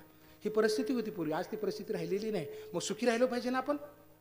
होतील संताची भेटी, सांगू सुखाची गोष्टी. का हो, तुम्हाला ज्ञानेश्वरीच्या किती ओळ्या पाठ आहेत? बाबा मला एवढं 10 पाठ केला, मी 11 पाठ केला, अरे वा छान, मग मी पण करेन. हरिपाठ तुम्हाला पाठ आहे, मस्त बोलायला भरपूर विषय आहेत ना आळंदीत गेल्यानंतर, किंवा इथून आळंदीहून आपल्या गावापासून आपण आळंदीला निघाल्यानंतर घरला परत येईपर्यंत छान बोलू ना त्या विषयावर. त्या महाराजांनी किती छान कीर्तन केलं, त्यांचं प्रवचन किती छान होतं.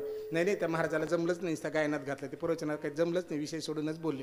तुला कोणी गुत्त दिले हे बोलायचं? सुखावं मस्त. जे आपल्या हातात नाही, प्रयत्न करूनही ज्याच्यात बदल करता येत नाही, त्याला बेशक स्वीकारायचं, म्हणजे माणूस सुखी राहतो. होतील संताची कोणत्या होतील? आता आपण या मार्गाने चालू, इकडून चालू, असं गरीब धरू आपण. आम्ही छत्रपती संभाजीनगरवरून आलो, काहीतरी ह्याच मार्गाने जावं लागतं. तुम्ही पण वडगाव मार्गे आपण गेलो. कोणा संतांच्या भेटी जगद्गुरूला अपेक्षित असतील हो? डाव्या बाजूला काय लागतं आपणाला? बाग लागते. चांगदेव महाराजांची जिथे भेट झाली होती, मग चांगदेव महाराजांचं दर्शन घेऊ. होतील संताची भेटी.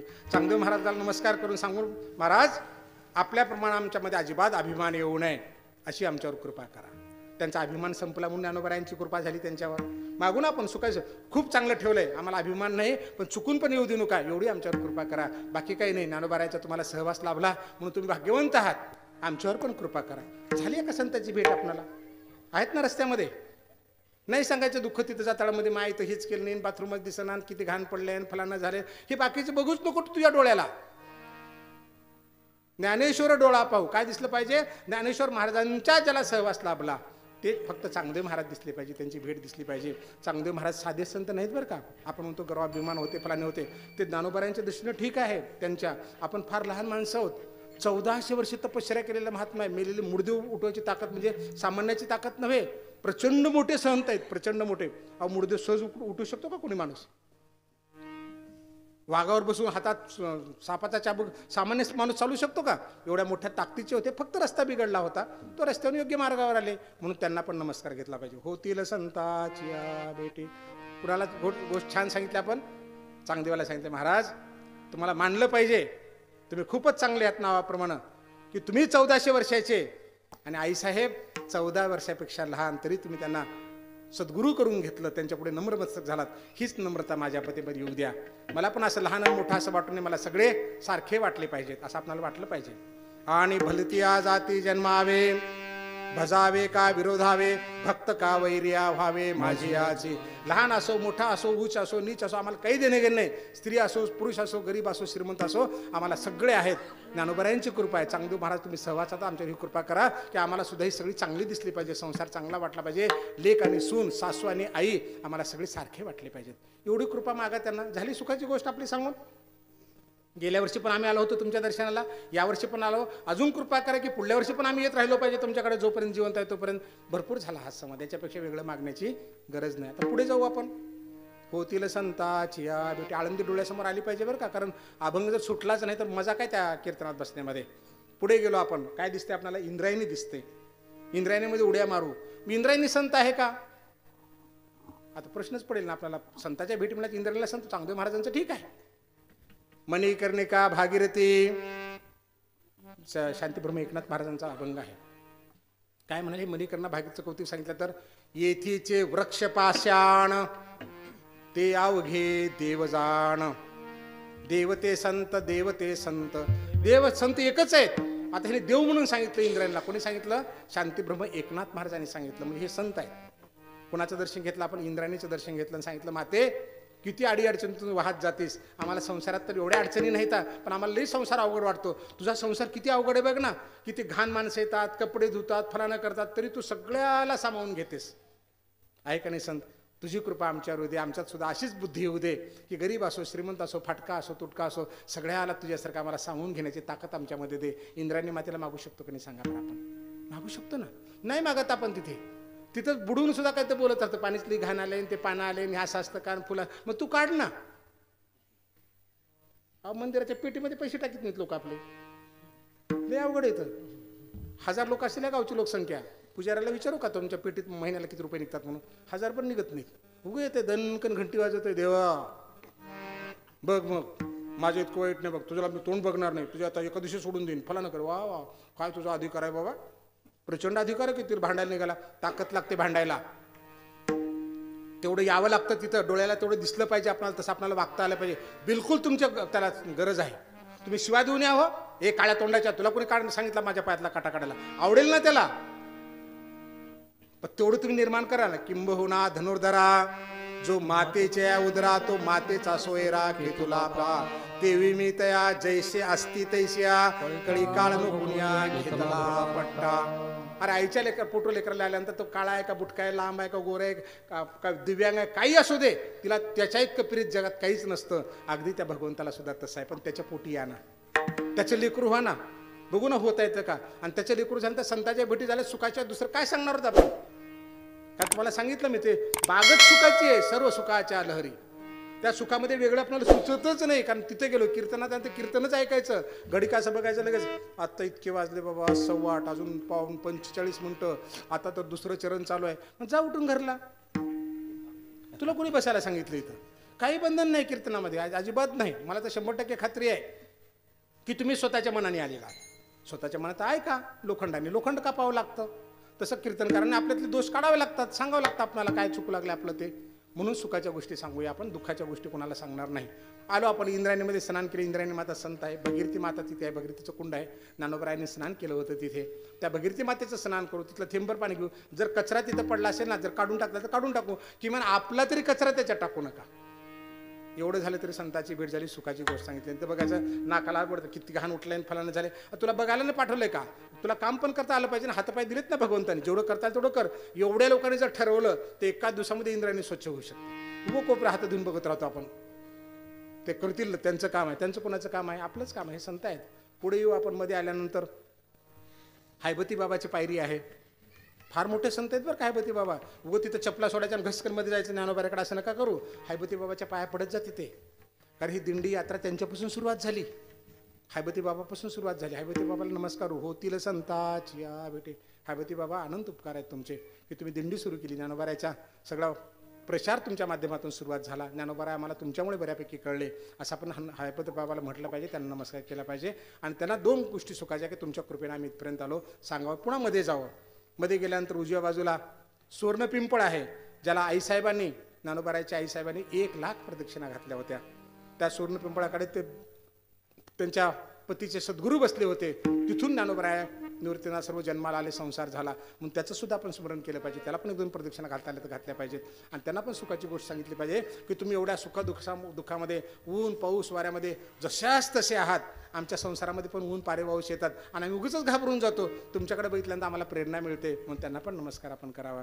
त्यात सुवर्ण पिंपळामध्ये नंदीश्वर महादेव आहेत, पार्वती आहेत, गणपती आहेत, मुंज भगवान आहे. ह्या सगळ्याला नमस्कार करावा. यांच्या भेटी येतात.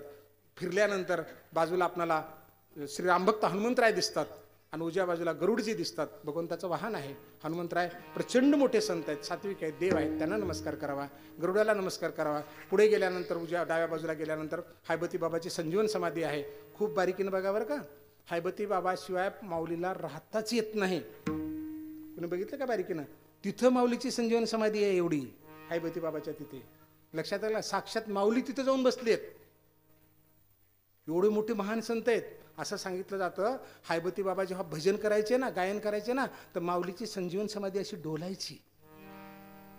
एवढे मोठे ताकदीचे आहेत. नुसतं त्यांना जर भेटून आलो आपण ना, मी तुम्हाला उदाहरण दिलं, मग फक्त जर मी डायरेक्ट माझ्या आईला भेटून जर वापस आलो तर आई पुन्हा पुन्हा फोनवर मला म्हणेल, पत्र लिहून पाठवेल, माय अक्काला तू भेटलाच नाहीस बघ यावेळेस. अक्कालाही नाराज झाली, अक्काला भेटलाच नाहीस. म्हणजे ते आईची जी लेकरं आहेत ना, त्यांना आपल्याला भेटता आलं पाहिजे जाऊन. हे ज्ञानोबारायांची लेकरं आहेत सगळी ही, यांना आपल्याला भेटता आलं पाहिजे, तर आळंदीचा दौरा सफल होतो. होतील संताचिया भेटी सांगू सुखाचिया. संत आहेत. पुढे आल्यानंतर शांतीब्रह्म एकनाथ महाराजांचा पार आहे. फार ताकद आहे तिथे. ज्ञानदेवे येऊणे स्वप्नात सांगितली मात मज लागी. दिव्य तेज पुंज मदनाचा पुतळा प्रब्रह्म केवळ बोलत असे. आजान वृक्षाची मुळी कंठास लागली येऊणे आनंदस्थळी काढवेगी. इतकं स्वप्न जो ज्ञानोबारायांनी सांगितलं आणि नाथ महाराजांना बोलून घेतलं आणि त्यांच्याकडनं ज्ञानेश्वरीची परत शुद्ध करून घेतली. असे शांतीब्रह्म एकनाथ महाराज असे हात जोडून उभे आहेत आपल्यासमोर. त्यांना पण सुखाच्या गोष्टी सांगू की माऊली, तुमच्यामुळे आम्हाला ज्ञानेश्वरीची शुद्ध प्रत मिळाली, ती वाचण्याची आम्हाला ताकद द्या, आमच्या लक्षात वयारतील अशी आमच्यावर कृपा करा. याच्याशिवाय आम्हाला तुम्हाला काही मागायचं नाही. खूप वाचायला हो. पाठ करिता व्याजे पांडिते ते वेसजे ते अमृता ते जे फावलिया. ज्ञानेश्वरीच्या ओव्या पाठ केल्या आणि जीवनात सुधार झाला असं होऊच शकत नाही. हे त्यांचे शब्द आहेत, माऊलींचे शब्द आहेत. एक एक अक्षर परब्रह्म आहे. पुढे येऊ, पाठीमागं मुक्ताई उभ्या येतात. प्रदक्षिणा घालत असताना बघा मुक्ताई पाठीमागं उभ्या येतात. कोण येतात मुक्ताई? ज्ञानेश्वरांच्या भगिनी येतात. ह्या चांगदेवाने मेलेली माणसं उठवली.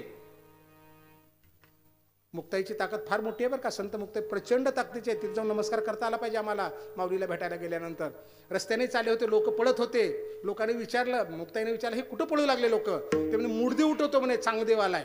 मुर्दे उठवतो मेलेले? असा कसा म्हणे तो चांग्या? ते हाड पडलं होतं बाजूला, अशी लाथ हाणली त्या हाडाला. त्या हाडातून कुत्र कॉक कॉक कॉक करत उठून पळालं. म्हणजे कित्येक वर्षाखाली पडलेल्या हाडाला स्पर्श होता, कुत्र जीवन झालं. तिथं मुर्दे उठवतो म्हणे, एवढ्या मोठ्या ताकदीचे येतात. म्हणून चांगदेव शिष्य झाले. मुक्ताईचे एवढ्या मोठ्या मुक्ताईकडे गेल्यानंतर त्यांचा नमस्कार करता आला पाहिजे. एवढंच नव्हे, 14 भुवनाचे मालक आहेत ते. आपण तिसऱ्या चरणात गेल्यानंतर पाहणार आहोत ज्ञानोबाराय कोण आहेत ते. 14 भुवनाच्या मालकाचा अवतार आहे तो.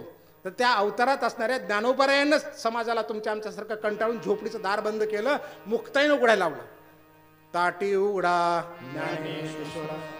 ही बहिणीची ताकद आहे. ती बहीण आजही ज्ञानोबारायाच्या पाठीशी उभी आहे. आपल्या संसारात बहिणी उभ्या राहतात पाठीशी. हे तुला काय कळतं का? बस बोलू देत नाही आपण लेकराला. अरे बोलू द्या ना, बहिणीला बोलू द्या ना. ऐका ना, अहो 50% बहिणीचे पण भांडण येतो शेतासाठी. मला शेत पाहिजे, तुला देत नाही, तू फलानं घे, अंगठे लाव बहिणीचे, खोट्या सह्या कर, ॲफिडेविट कर, शपथा खा, माझं काय तिनं नको, मला हिस्सा नको म्हणली. काय काय करतो सख्या बहिणीशी आपण. बघा तिचं ऐकून बघा. का तिच्या मनात प्रेम आहे तुमच्याबद्दल, समजून घ्या एकमेकाला. मुक्ताईला जर ज्ञानोबाराय समजून घेतात, मुक्ताई जर ज्ञानोबारायला प्रेमानं सांगू शकते, तर आमची बहीण पण मुक्ताई होऊ शकते ना. सांगितलं पाहिजे सुखाच्या बाया, अक्का असं झालं का, ताई तसं झालं, फलान बिस्तानं झालं. नाही हो, तोंडच बघत नाही आपण एकमेकाचे. ह्या त्या मुक्ताई तिथं पाठीशी उभी आहेत. पुढे जाऊ, सिद्धेश्वर भगवान तिथं बसलेले आहेत. 84 सिद्धाचा सिद्ध भेटी मेळा. तर या ठिकाणी सिद्धेश्वर आहे. सिद्धेश्वराला नमस्कार केला पाहिजे. नाथ महाराजांनी सुंदर अभंग केलेला आहे सिद्धेश्वरांच्या बाबतीमध्ये, की त्यांना आपल्याला नमस्कार करता आलाच पाहिजे. कारण ज्ञानोबाराय त्यांच्या कृपेत तिथं बसलेले आहेत. त्या सिद्धेश्वरी संतच आहेत, देवच आहेत, देवाचा अवतार आहे, त्यांना नमस्कार करावा. पुढे जाऊ, आजान वृक्ष आहे. आजान वृक्ष संत आहे. तुम्ही म्हणाल असं कसं? मी नाही सांगत, हे नाथ महाराजांनी सांगितलं. आजान वृक्षाच्या खाली बसून जो कोणी ज्ञानेश्वरी वाचेल त्याची पानं भक्षण करील. आजान वृक्षाची पाने जाण, जो भक्षून करील अनुष्ठान, तया साध्य होईल ज्ञान, येत संशय नाही. त्या आजान वृक्षाकडे गेलं पाहिजे, त्याला नमस्कार केला पाहिजे, त्याच्या खाली बसून 2 वह्या वाचल्या पाहिजेत. ज्ञानेश्वरी जर लिहिली नसेल तर त्या भिंतीवर ज्ञानेश्वरी लिहिलेली आहे, तिथं बसून 4-2 वह्या वाचाव्यात. आपण जायचं ना, अंतःकरणपूर्वक जावं. उगं जायचं फटाफट सेल्फी काढायच्या, फोटो काढायच्या, इकडं आलो तिकडं आलो, उड्या मारायच्या, निघून यायच्या, ही एडेचाळी करू नये.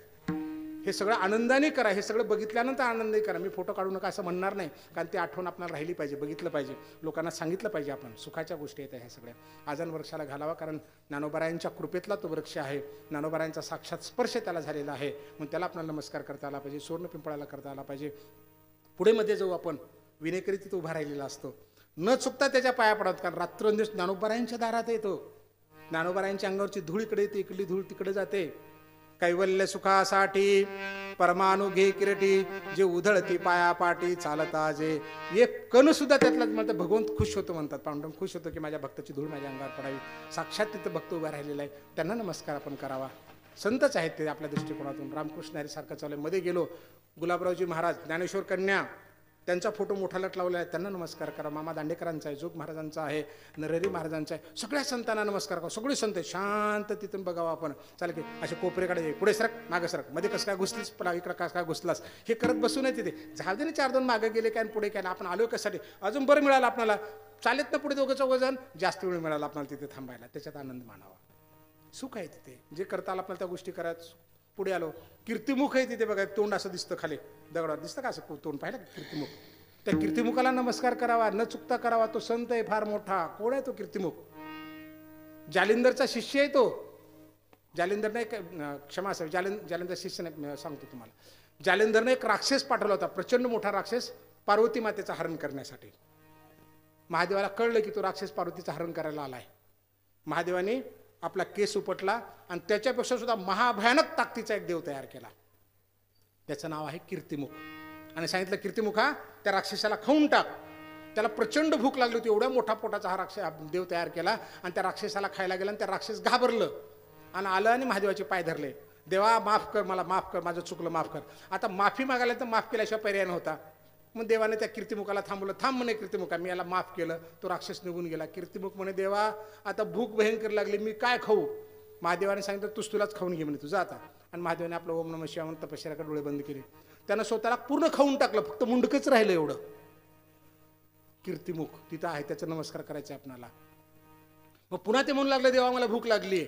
महादेवाने डोळे उचलले, अरे तुला खा, हो मी स्वतःला खाऊन टाकला, अजून भूक लागली, आता काय करू? महादेवाने सांगितलं, ज्या ज्या ठिकाणी मंदिर आहेत भगवंताची, त्या मंदिराच्या दरवाज्यावर तू जाऊन बस आणि येणाऱ्या सगळ्या भक्तांची पापं खा. कलियुगामध्ये तुला पोटभर मिळेल, पोटभर आमची पापं तो खातोय आणि आम्ही त्याच्याकडे बघितच नाही. तिकडे दिसत आहे, ते दिसावं, त्याला नमस्कार करावा, कारण कदाचित तो आपले पाप खाऊन त्याच्यातून मुक्त करेल. तो संत आहे. मध्ये गेलो, गणाधीशेचा फोटोवर दिसतो आपल्याला, त्यांना नमस्कार करावा, आणि ते महान संतच आहेत, भक्तच आहेत. आणि ज्ञानोबा आहे तिथे आहेत, ज्ञानोबा रायला नमस्कार करावा. त्याचं नाव आहे, होतील संताचिया भेटी, सांगू सुखाचिया गोष्टी. आणि ह्या ज्ञानोबा रायला भेटायला गेल्यानंतर एवढे संत सांगितले, अजून 4-2 संत शिल्लक राहू शकतात. अपेक्षा सांगण्याच्या पाठीमागची एवढीच आहे. मग तो कासव असेल, काय जे काही चित्र तिथं असतील, फोटो असतील, जे काय असतील, त्यांना अंतकरणपूर्वक नमस्कार करावा. एवढ्या बारीकीने नमस्कार केल्यानंतर आपण जेव्हा आपल्या घरामध्ये अंतुरणावर पडतो झोपण्यासाठी वगैरे, मस्त आळंदी आठवायची. अरे आपण कसं गेलो होतो, तिथे इंद्रायणला गेलो, नंतर भागीरथी आहे, असं आलो, मग तिथं गणपतीची मूर्ती होती, त्यांना नमस्कार केला. शनिदेव आहेत, फलाना आहे, बिस्ताने. आळंदी जशास तशी दिसली पाहिजे, जशास तशी दिसली पाहिजे, म्हणजे विसर पडत नाही. पडिला विसर कवण्या गुणे, कपाळ येऊने काय करू. जगद्गुरू म्हणतात की विसर पडला का, कुणाला सांगितलं त्याने? तुम्हा मला सांगितलं की विसरच पडू नये. पंढरपूरला गेल्यानंतर चंद्रभागा कोणत्या दिशेनं कोणत्या बाजूला वाहते, पुंडलिक कुठे आहे, पायऱ्या कशा चढ जावं लागतं, फलानं कुठं आहे, बिस्तानं कुठे, हे जर आठवलं ना, 100% जशास तसं आपल्याला आठवतं. गेल्या वर्षी जाऊन येतो आणि ह्या वर्षी पुन्हा आपण आळंदीला पंढरपूरला गेलो की बऱ्याच गोष्टी आपल्याला नवीन वाटतात. हे होतं का गेल्या वर्षी? नाही, रात्रीतून बांधलं, पूर्वीच होतं, आम्ही बघितलेलं नसतं. होतील संताचिया भेटी, सांगू सुखाचिया गोष्टी. विठ्ठल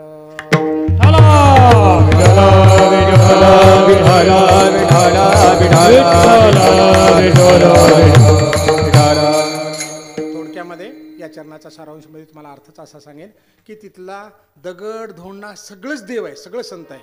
येथीचे वृक्ष पाषाण, झाड दगड ते अवघे देवजाण, मने एका जनार्दन येथ संशय नाही. शांतीब्रह्म एकनाथ महाराजांनी सांगितलं की आळंदीतले दगड धोंडे सगळे देव आहेत, सगळे संत आहेत, आणि त्याला तू अंतकरणपूर्वक नमस्कार कर. अजिबात माझ्या शब्दावर शंका घेऊ नको, असं नाथ महाराजांचं प्रमाण आहे. म्हणून आपण न शंका घेता आळंदीला गेल्यानंतर या सगळ्या संतांच्या भेटी नमस्कारपूर्वक कराव्यात, म्हणजे आपल्यातलं काही ना काही नको ते निघून जाईल आणि चांगलं ते आपल्यामध्ये येईल. आणि तिथे गेल्यानंतर काय करायला पाहिजे? ज्ञानोबरायांचं नाव घ्यायला पाहिजे. तिथंच नव्हे, आयुष्यभर कुठं पण घेतलं पाहिजे नाव. ज्ञानेश्वर ज्ञानेश्वर ज्ञानेश्वर ज्ञानेश्वर ज्ञानेश्वर ज्ञानेश्वर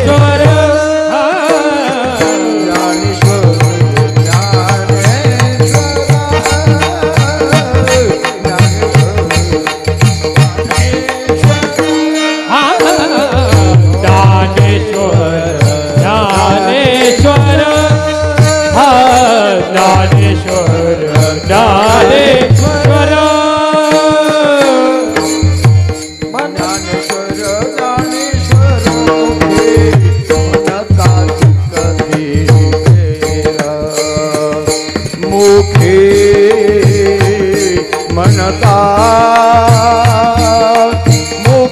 म्हणता सुखाची फेरा होती संताची या भेटी होती संताची या भेटी ज्ञानेश्वर ज्ञानेश्वर मुखी म्हणता तुकरी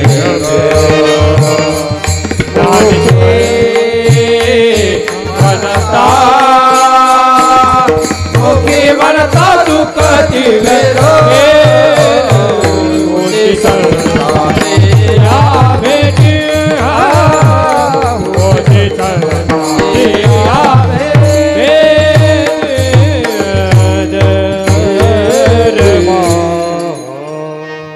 ज्ञानेश्वर ज्ञानेश्वर मुखी म्हणता चुकती फेर.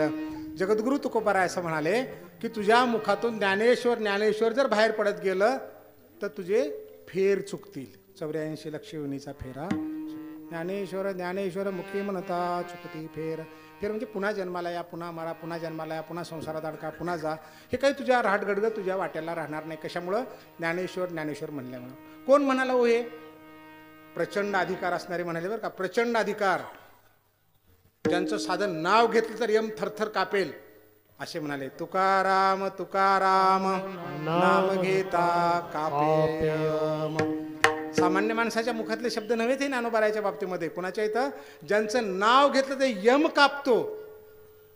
तुकाराम तुकाराम नाम घेता कापे यम. जर त्यांच्या नावाने यम कापतो तर त्यांनी सांगितलेल्याच्या नावानं काय काय होत असेल बघा. ते काय म्हणाले मग? ज्ञानेश्वर ज्ञानेश्वर मुखी म्हणता चुकती. कारण ब्रह्मांडाचा मालक आहे तो. आता इथे पाहणार आहोत आपण की ज्ञानेश्वर आहेत कोण बाबा, की ज्यांना पहा म्हणतात डोळ्यानं, मी सोबत येतो म्हणतात, संतांच्या भेटी होतील, ज्ञानोबारायला सुखाचं सांगू, आणि बाकीच्या त्यांच्या भक्तांना त्यांच्या सहवासातल्या सगळ्यांना सुद्धा सुखाच्या गोष्टी सांगू म्हणतात, आणि त्यांचं नाव घेतलं की फेर चुकतो. अशी ताकद काय? कारण माणसाचा परिचय व्हायला पाहिजे बरं का. कोण हे कळलं पाहिजे तर आपल्याला त्याची महती कळते. आणि कोणी सांगितलं पाहिजे? ज्याला अधिकार आहे त्यांनी सांगितलं पाहिजे. अधिकार असणार आहे. जनाबाई म्हणाल्या, महाविष्णूचा अवतार सखा माझा ज्ञानेश्वर. महाविष्णू आहेत ज्ञानोबाराय, म्हणून त्यांचं नाव घेतलं की फेराला यायची गरज नाही. कारण ताकदीचा माणूस आहे. सगळ्यात मोठी ताकद तीच आहे. 14 गुणाचा मालक आहेत महाविष्णू, आणि त्यांचाच अवतार आहे. शांतीब्रह्म एकनाथ महाराजांनी सांगितलं, अर्जुना संकट पडता जडभारी कथा सांगे हरी कुरुक्षेत्री, आणि तोच अवतार धरी अलंकापुरी ज्ञानाबाई सुंदरी तारावया. अर्जुनाला संकट पडलं तेव्हा ज्या हरीनं कुरुक्षेत्रावर गीता सांगितली त्यांनीच अलंकापुरी म्हणजे आळंदीमध्ये ज्ञानाबाई म्हणजे ज्ञानेश्वरी तारण्यासाठी अवतार घेतला. ते ज्ञानोबाराय आहेत, म्हणून ज्ञानेश्वर ज्ञानेश्वर म्हणता मुखी चुकती फेर. लक्षात आलं का? त्याच्यानंतर सेना महाराज म्हणाले, विष्णूचा अवतार सखा माझा ज्ञानेश्वर, ज्ञानेश्वराच्या चरणी सेनाला लोटा मिंगडी. महाविष्णू आहेत असं सेना महाराजांनी सांगितलं. ज्याच्या वतीनं भगवंताने राजाची दाढी केली, एवढ्या मोठ्या ताकदीचे संत आहेत सेना महाराज. जनाबाईने सांगितलं, जिच्या गौऱ्या वेचल्या, दळण दळलं, वेणीफणी केली, साधी ताकद नाही त्यांची. जनाबाईचे अभंग लिहिले, एवढ्या ताकदीचे आहेत त्या. तिनं म्हणाले की हे महाविष्णूचा अवतार आहे. त्या म्हणाल्या, जनाबाई म्हणाल्या. चोखोबाराय, ज्यांच्या घरात दहीभात खाला झोपडीमध्ये जाऊन भगवंतानी, आणि त्या लोकांनी जेव्हा चोखोबारायच्या गालावर मारलं तेव्हा भगवंताचा गाल फुगला. ते चोखोबाराय म्हणाले, महाविष्णूचा अवतार प्राणसखा ज्ञानेश्वर, आयशा संताच्या चरणी चोखा घालितो लोळणे. चोखोबाराय मी लोळणी घालतो. एवढी मोठ्या ताकदीची आहेत, प्रचंड मोठे ताकदीचे आहेत. अहो तुम्ही आम्ही तर सांगणारच आहोत, पण संतांची वाक्य आहेत. एक तुम्हाला सहज आठवलं म्हणून सांगतो. पांडुरंगराय असे उभे आहेत, दोन्ही पाय समचरणी उभे आहेत, आणि एका दिवशी नामदेवराय त्यांच्याकडे आले रोजच्या प्रमाणे. अरे म्हणे, देवात फार चुकलास, तुझा चेहरालाही पडला. ते म्हणे, नामा दिवस रात्र लोकांचे पायावर डोकं ठेवून घेऊन त्यांची दुःख ऐकून ऐकून मीही कंटाळलो रे.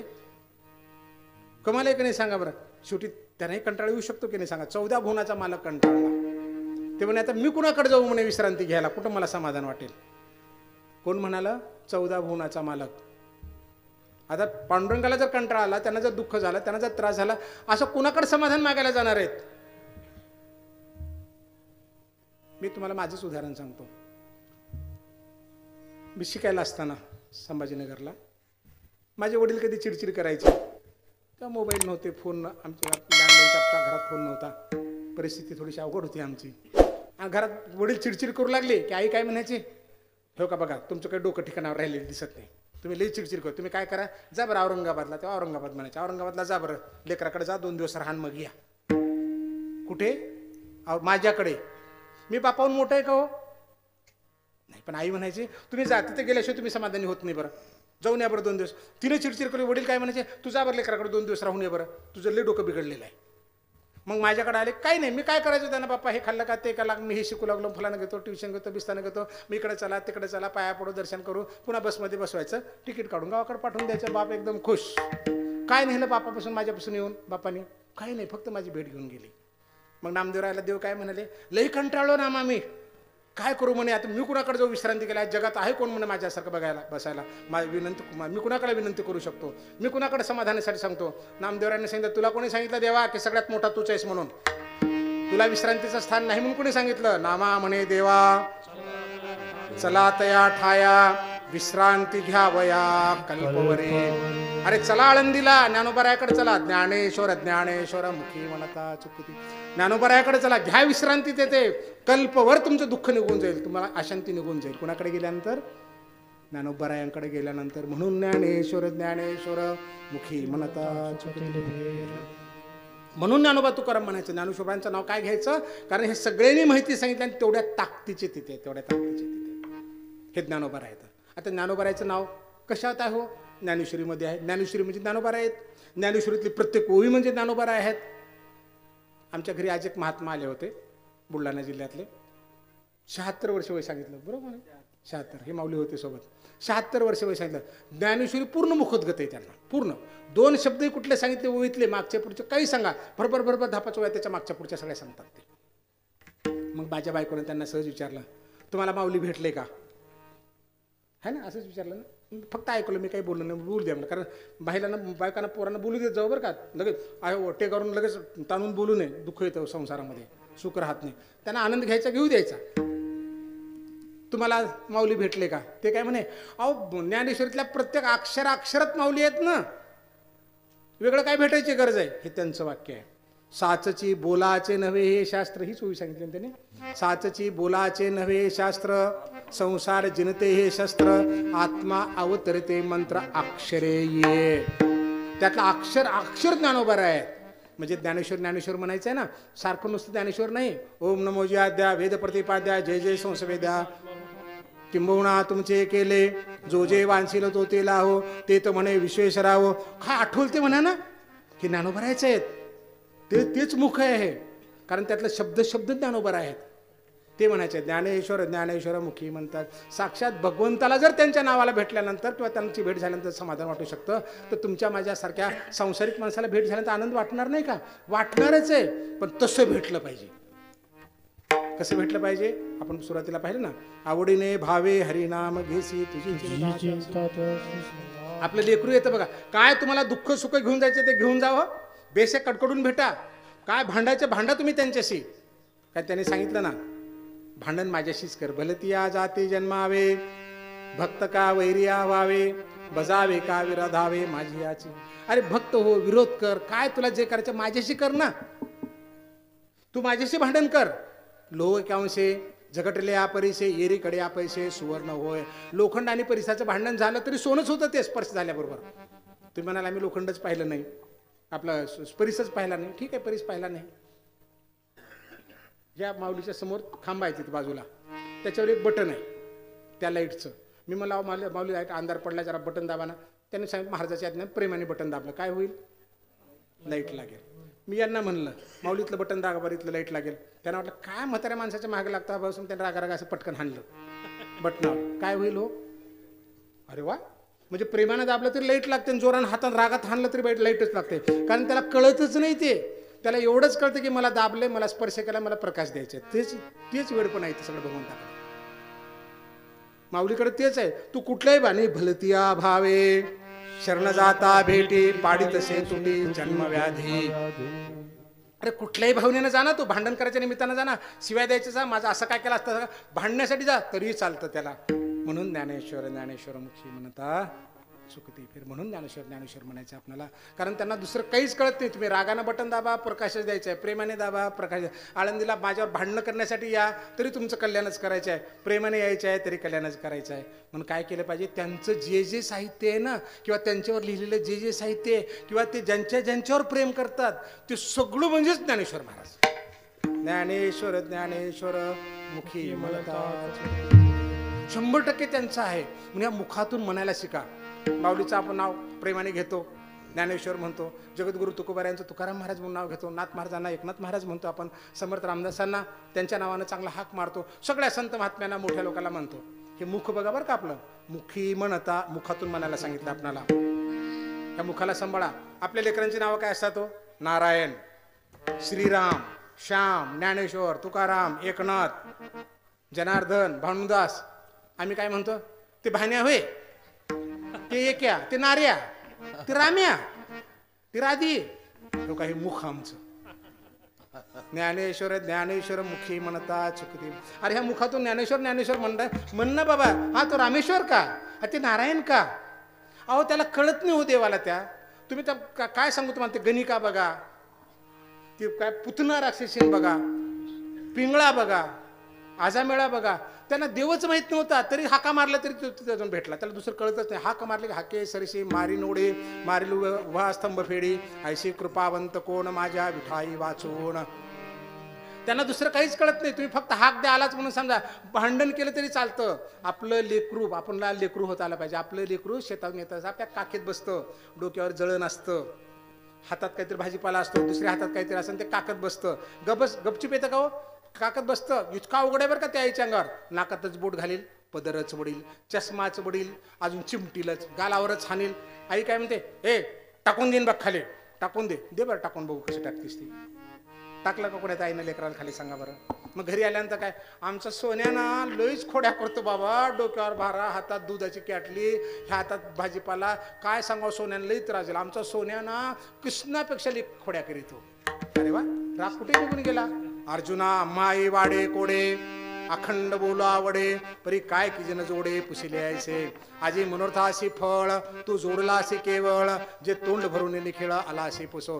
कृष्णाने अर्जुनाला म्हणाल की अर्जुना माझं भाग्य थोर आहे की मला उलट सुलट बोलणारा, प्रश्न विचारणारा, माझ्या खोड्या करणारा तुझ्या रूपाने मिळाला. माझं भाग्य थोर आहे. म्हणजे भगवंताला खोड्या करणारा सुद्धा भक्त आवडतो, पण त्याला लेकरू होता आलं पाहिजे. आणि ते लेकरू होऊन जर ज्ञानोबाराला हाक मारली ना, ज्ञानेश्वर ज्ञानेश्वर मुखी म्हणता चुकती फेर, ही जबाबदारी त्यांची.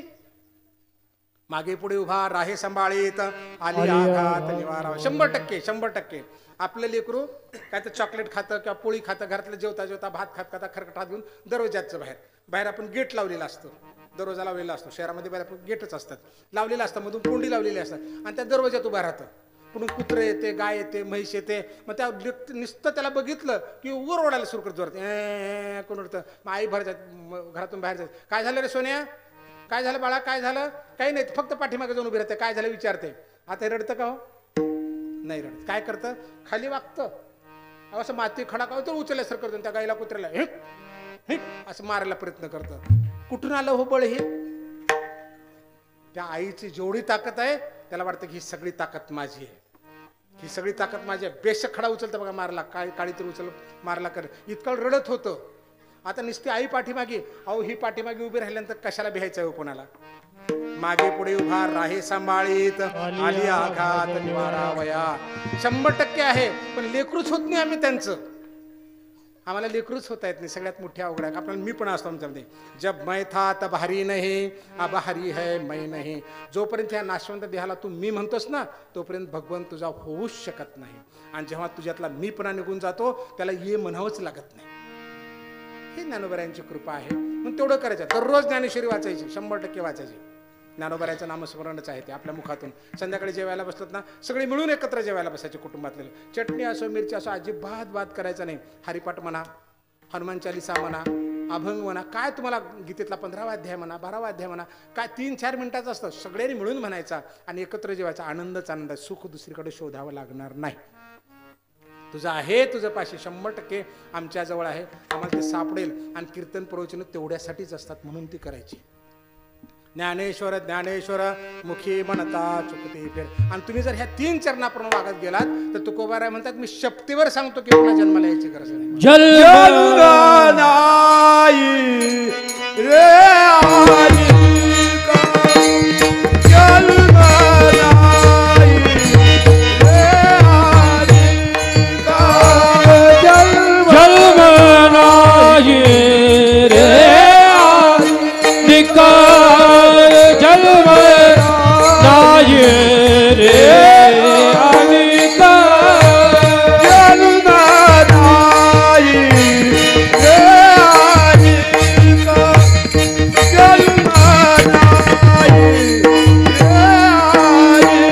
आलिका जन्मनाई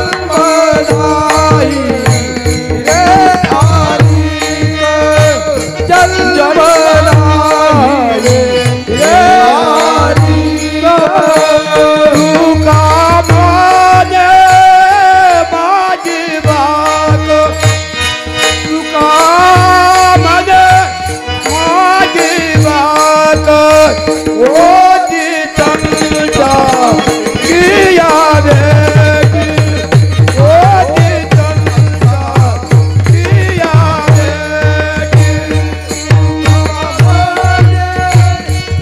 माझी बाग तुका म्हणे माझी बाग भोगी संता किया भेटी ओजी चंदा किया भेटी गाऊ तुका जिया गोची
जगद्गुरु तुकोबाराय म्हणतात मी तुम्हाला शपथेवर सांगतो की तुम्हाला पुन्हा जन्माला यायची गरज नाही. कसं जर तुम्ही ह्या वरच्या 3 चरणाप्रमाणे वागलात तर आळंदीला आलात आणि ज्ञानोबारायला डोळे भरून बघितलात तुम्ही म्हणजे डोळे भरून बघितल्यानंतर आपल्याला त्यांच्यासारखं होण्याचा प्रयत्न करावा वाटतो. एखाद्या एकाजण पाहिलं आता मी तुम्हाला माझं उदाहरण म्हणून सांगतो. मी शिकायला असताना 12वीला मला बऱ्यापैकी मार्क पडले.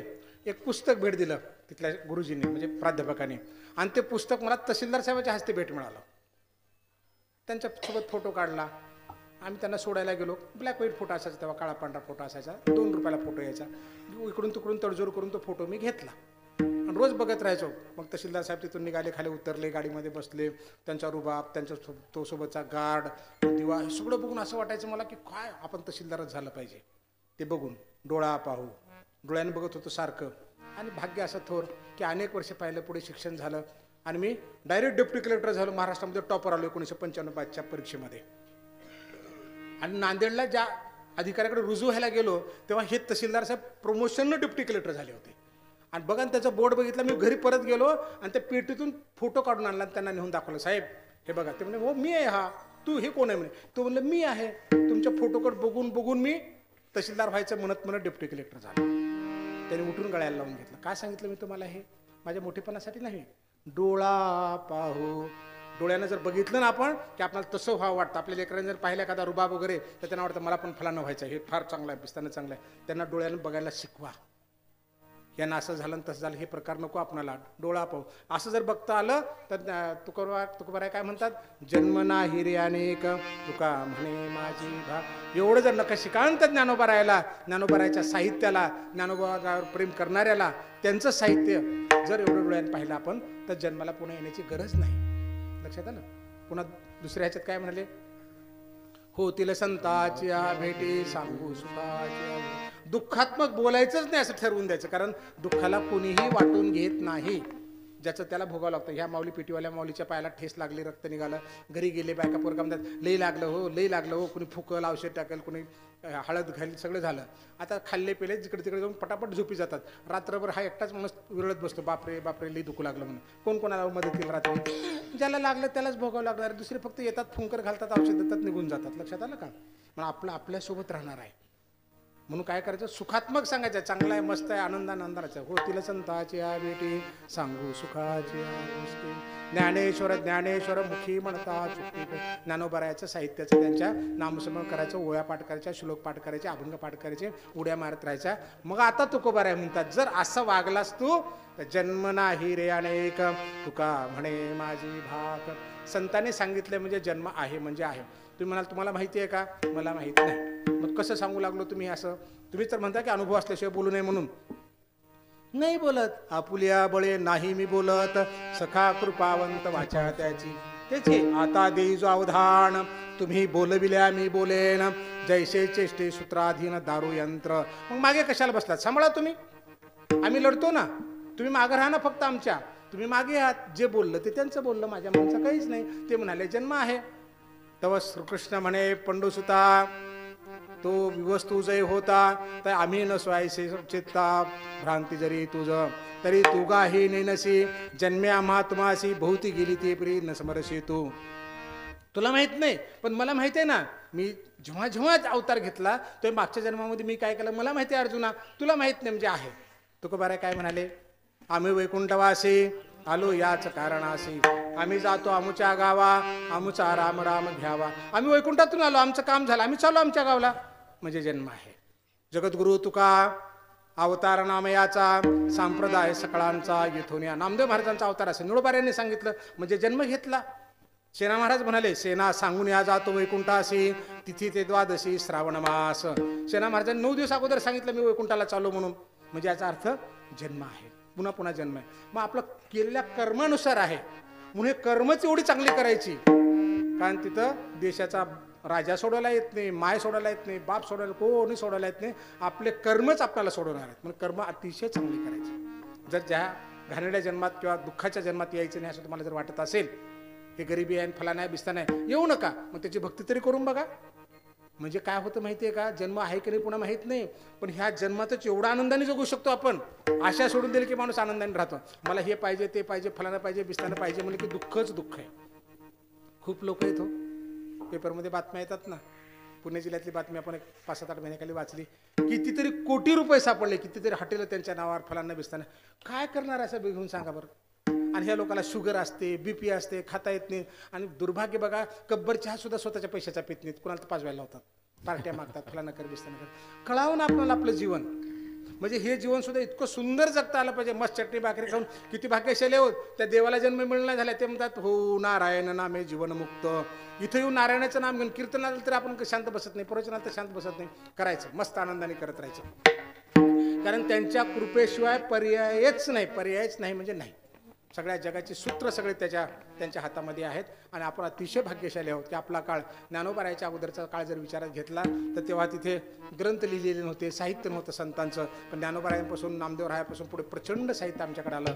हाच जर जन्म आमचा बाहेर देशात झाला असता लांब कोणीकडं तर त्यांना ज्ञानोबाराय माहीत नाहीत, तुकोबाराय माहीत नाहीत, पांडुरंग माहीत नाहीत. आपलं उघड्यासारखं कसं जीवन जगू लागलं म्हणून अतिशय भाग्यशाली होतं आपण. आणि त्यातल्या त्यात महाराष्ट्रामध्ये आहोत. जन्म नाही रे अनेक तुका म्हणे माझी भाव विठोबा रखुमाई विठोबा रखुमाई जय जय ठोबा रखुमाई विठोबा रखुमाई विठोबा रखुमाई विठोबा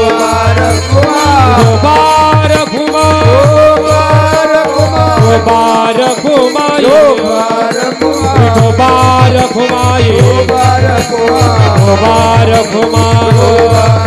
विठोबा रखुमाई जय विठोबा रखुमाई जय जय विठोबा रखुमाई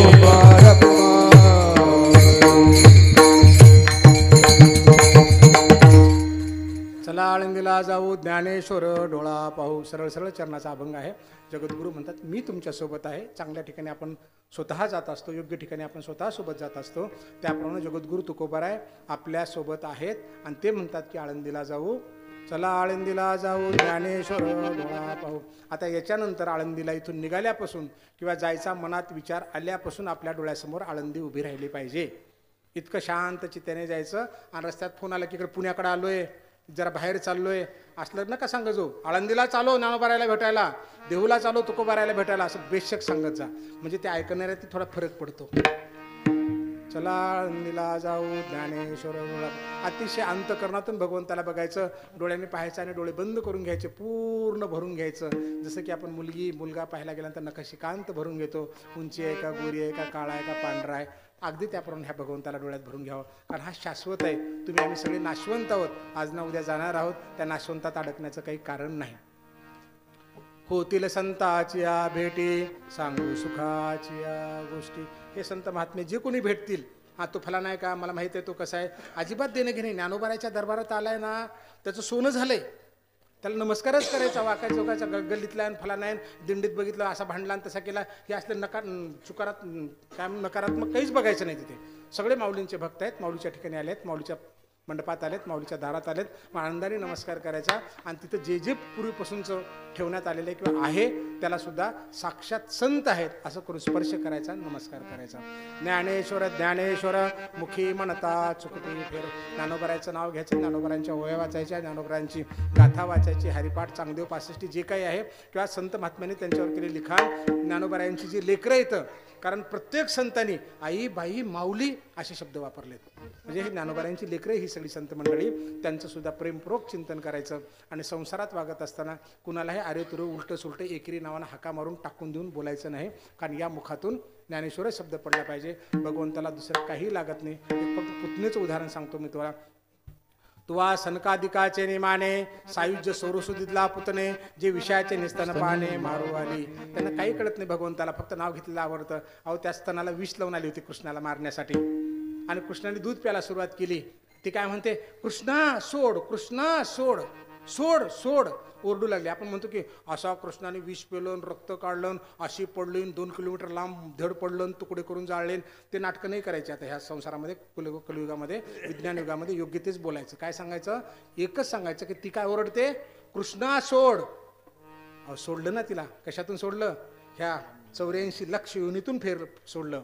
तुवा सनकादिकाचे निमाने, सायुज्य सौरसुदीतला पुतणे, जे विषयाचे निस्तन पाने मारू आली. विष घालून मारायला तर तिचा सुद्धा उद्धार केला. अशी ही ज्ञानोबारायांची ताकद आहे. म्हणून काय म्हणायचंय, ज्ञानेश्वर ज्ञानेश्वर मुखी म्हणता चुकती फेर.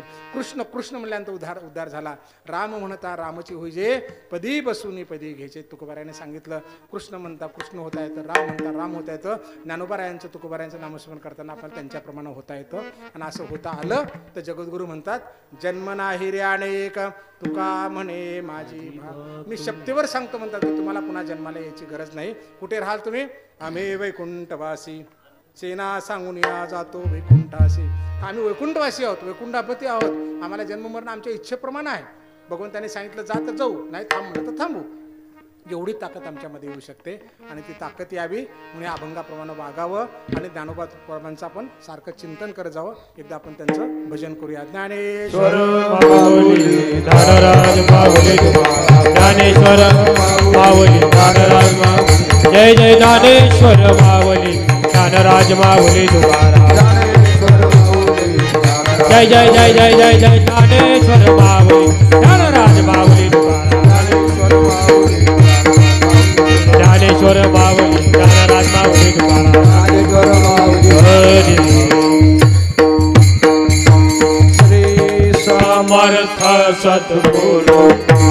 किशनगिरी महाराज श्री समर्थ सद्गुरु किशनगिरी महाराज श्री समर्थ सद्गुरु किशनगिरी महाराज श्री समर्थ सद्गुरु किशनगिरी महाराज श्री समर्थ सद्गुरु किशनगिरी महाराज श्री समर्थ सद्गुरु किशनगिरी महाराज श्री समर्थ सद्गुरु किशनगिरी महाराज श्री समर्थ सद्गुरु किशनगिरी महाराज श्री समर्थ सद्गुरु किशनगिरी महाराज श्री समर्थ सद्गुरु किशनगिरी महाराज श्री समर्थ सद्गुरु किशनगिरी महाराज श्री समर्थ सद्गुरु किशनगिरी महाराज श्री समर्थ सद्गुरु किशनगिरी महाराज जय जय श्री समर्थ सद्गुरु किशनगिरी महाराज श्री समर्थ